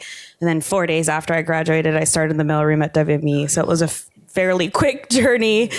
And I knew I didn't want to be an agent. I knew I wanted to be at a production company and be a producer at some point. And so it was really about being strategic and being there to learn and get as close to that side of things as possible. And so at an agency, it's working with writers and directors, and agents who represent them, or it was like with the independent sales packaging department, because those are the closest things to me anyways to producing, even though talent is a big part of it too. But so yeah, I was there less than a year, maybe like 8 months. And then I eventually met Charles King, who was looking for an assistant, and I interviewed for.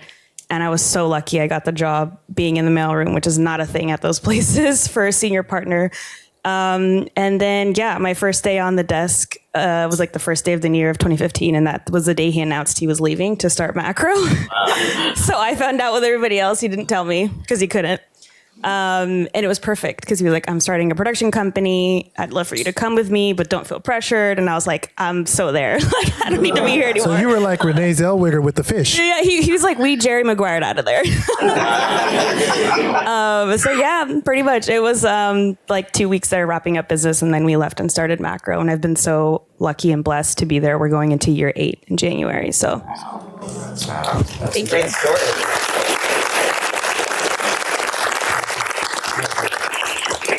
We're going to have a talk about Twilight, but I love that story. All right. So with that, I know we have maybe 5 minutes left. How are we doing for time? Yeah. Do you guys have questions? Because I don't want to hog the whole thing. I see a couple. All right, here. Thank you. How you doing? My name is Keith. I want to thank you, Jay, for the term multicultural content, because I'd never heard that before, but it directly relates to my question, because I know you guys talked about the intention that's been made kind of when it relates to telling more Black and brown stories, but can you just talk about how more progress we can make in telling the diversity of those stories? Because a lot of stories are either kind of centered around, drugs, gangs, instability, or infidelity within families. And not every Black background comes from that. So is that becoming more of a priority? And do you think it only kind of starts at the executive level, or is there more that can be done to address that? That's a huge part of what we advocate for. And I'll use the Everything Everywhere All at Once example again, just because you've never seen that before. It's an Asian family, and it's a genre movie with action and kung fu and silly comedy and all these kinds of things. So yeah, we're definitely really big advocates for not using stereotypical things to show people of color. But then there's also a way to also use that as a weapon and kind of flip it and subvert expectations. So we have a movie called They Cloned Tyrone that's coming out on Netflix sometime next year. And it starts off as a blaxploitation film and then completely flips it. And it's a genre, really smart sci-fi movie. So I think there's ways that you can obviously do that. And we're really cognizant of that. And so, yeah, really trying to avoid drug trafficking movies, gangster movies, really leaning into sci-fi. And we want to see more superheroes. We want to see, comedies and love stories and people in the future. We don't only exist in the past. We're here now and we're going to be in the future. So there's a really big push for that at Macro, and I'm sure at Participant too, and STARS. I think, any person of color is tired of only being seen as one specific thing, and we have so much potential. And like I said, we're not all a monolith. We're so different from each other. So it's a huge, thing that we're also trying to address. And it starts with the creatives that we meet with and their ideas and how we support them and bring them to life.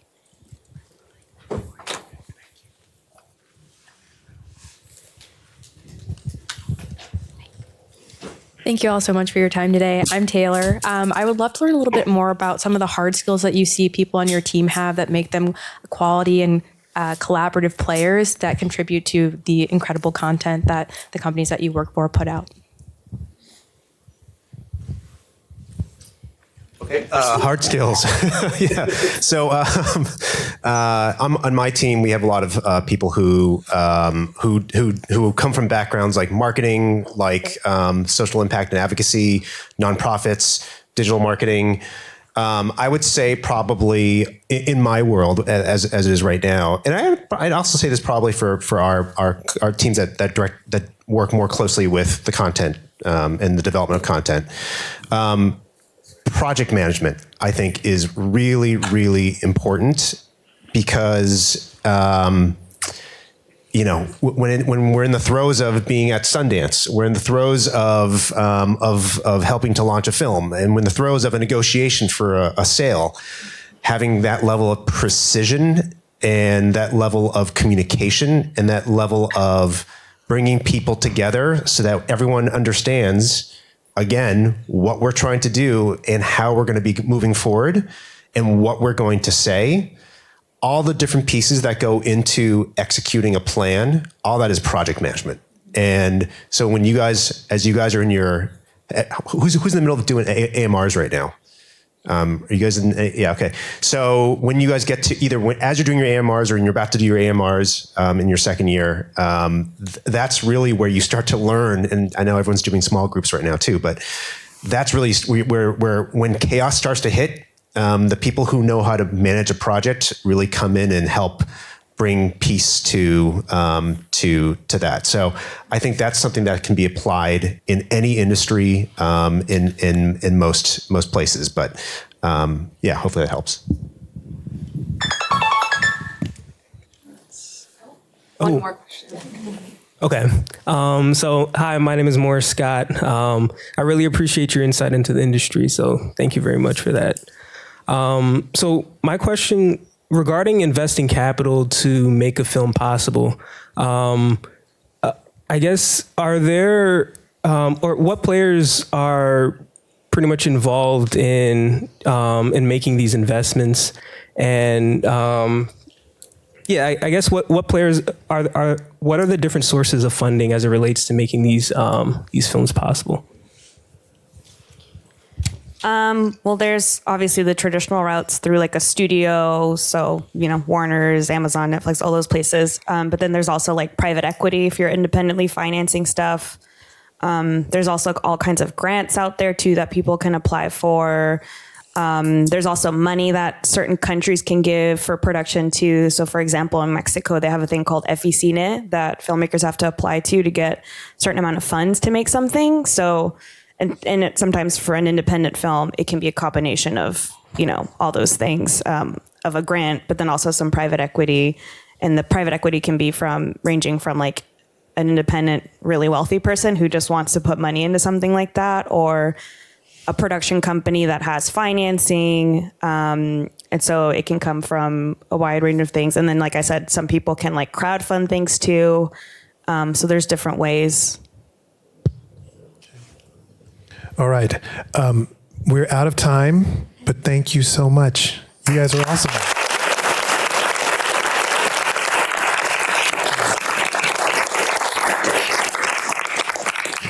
I'm going to give them each a small token of esteem and gratitude from UCLA, but thank you so much for spending some time with us today. I hope you learned a little bit about the industry and about UCLA. I hope you look up the Hollywood Diversity Report, and I hope you follow the careers of these three amazing people. Thanks again. To be continued.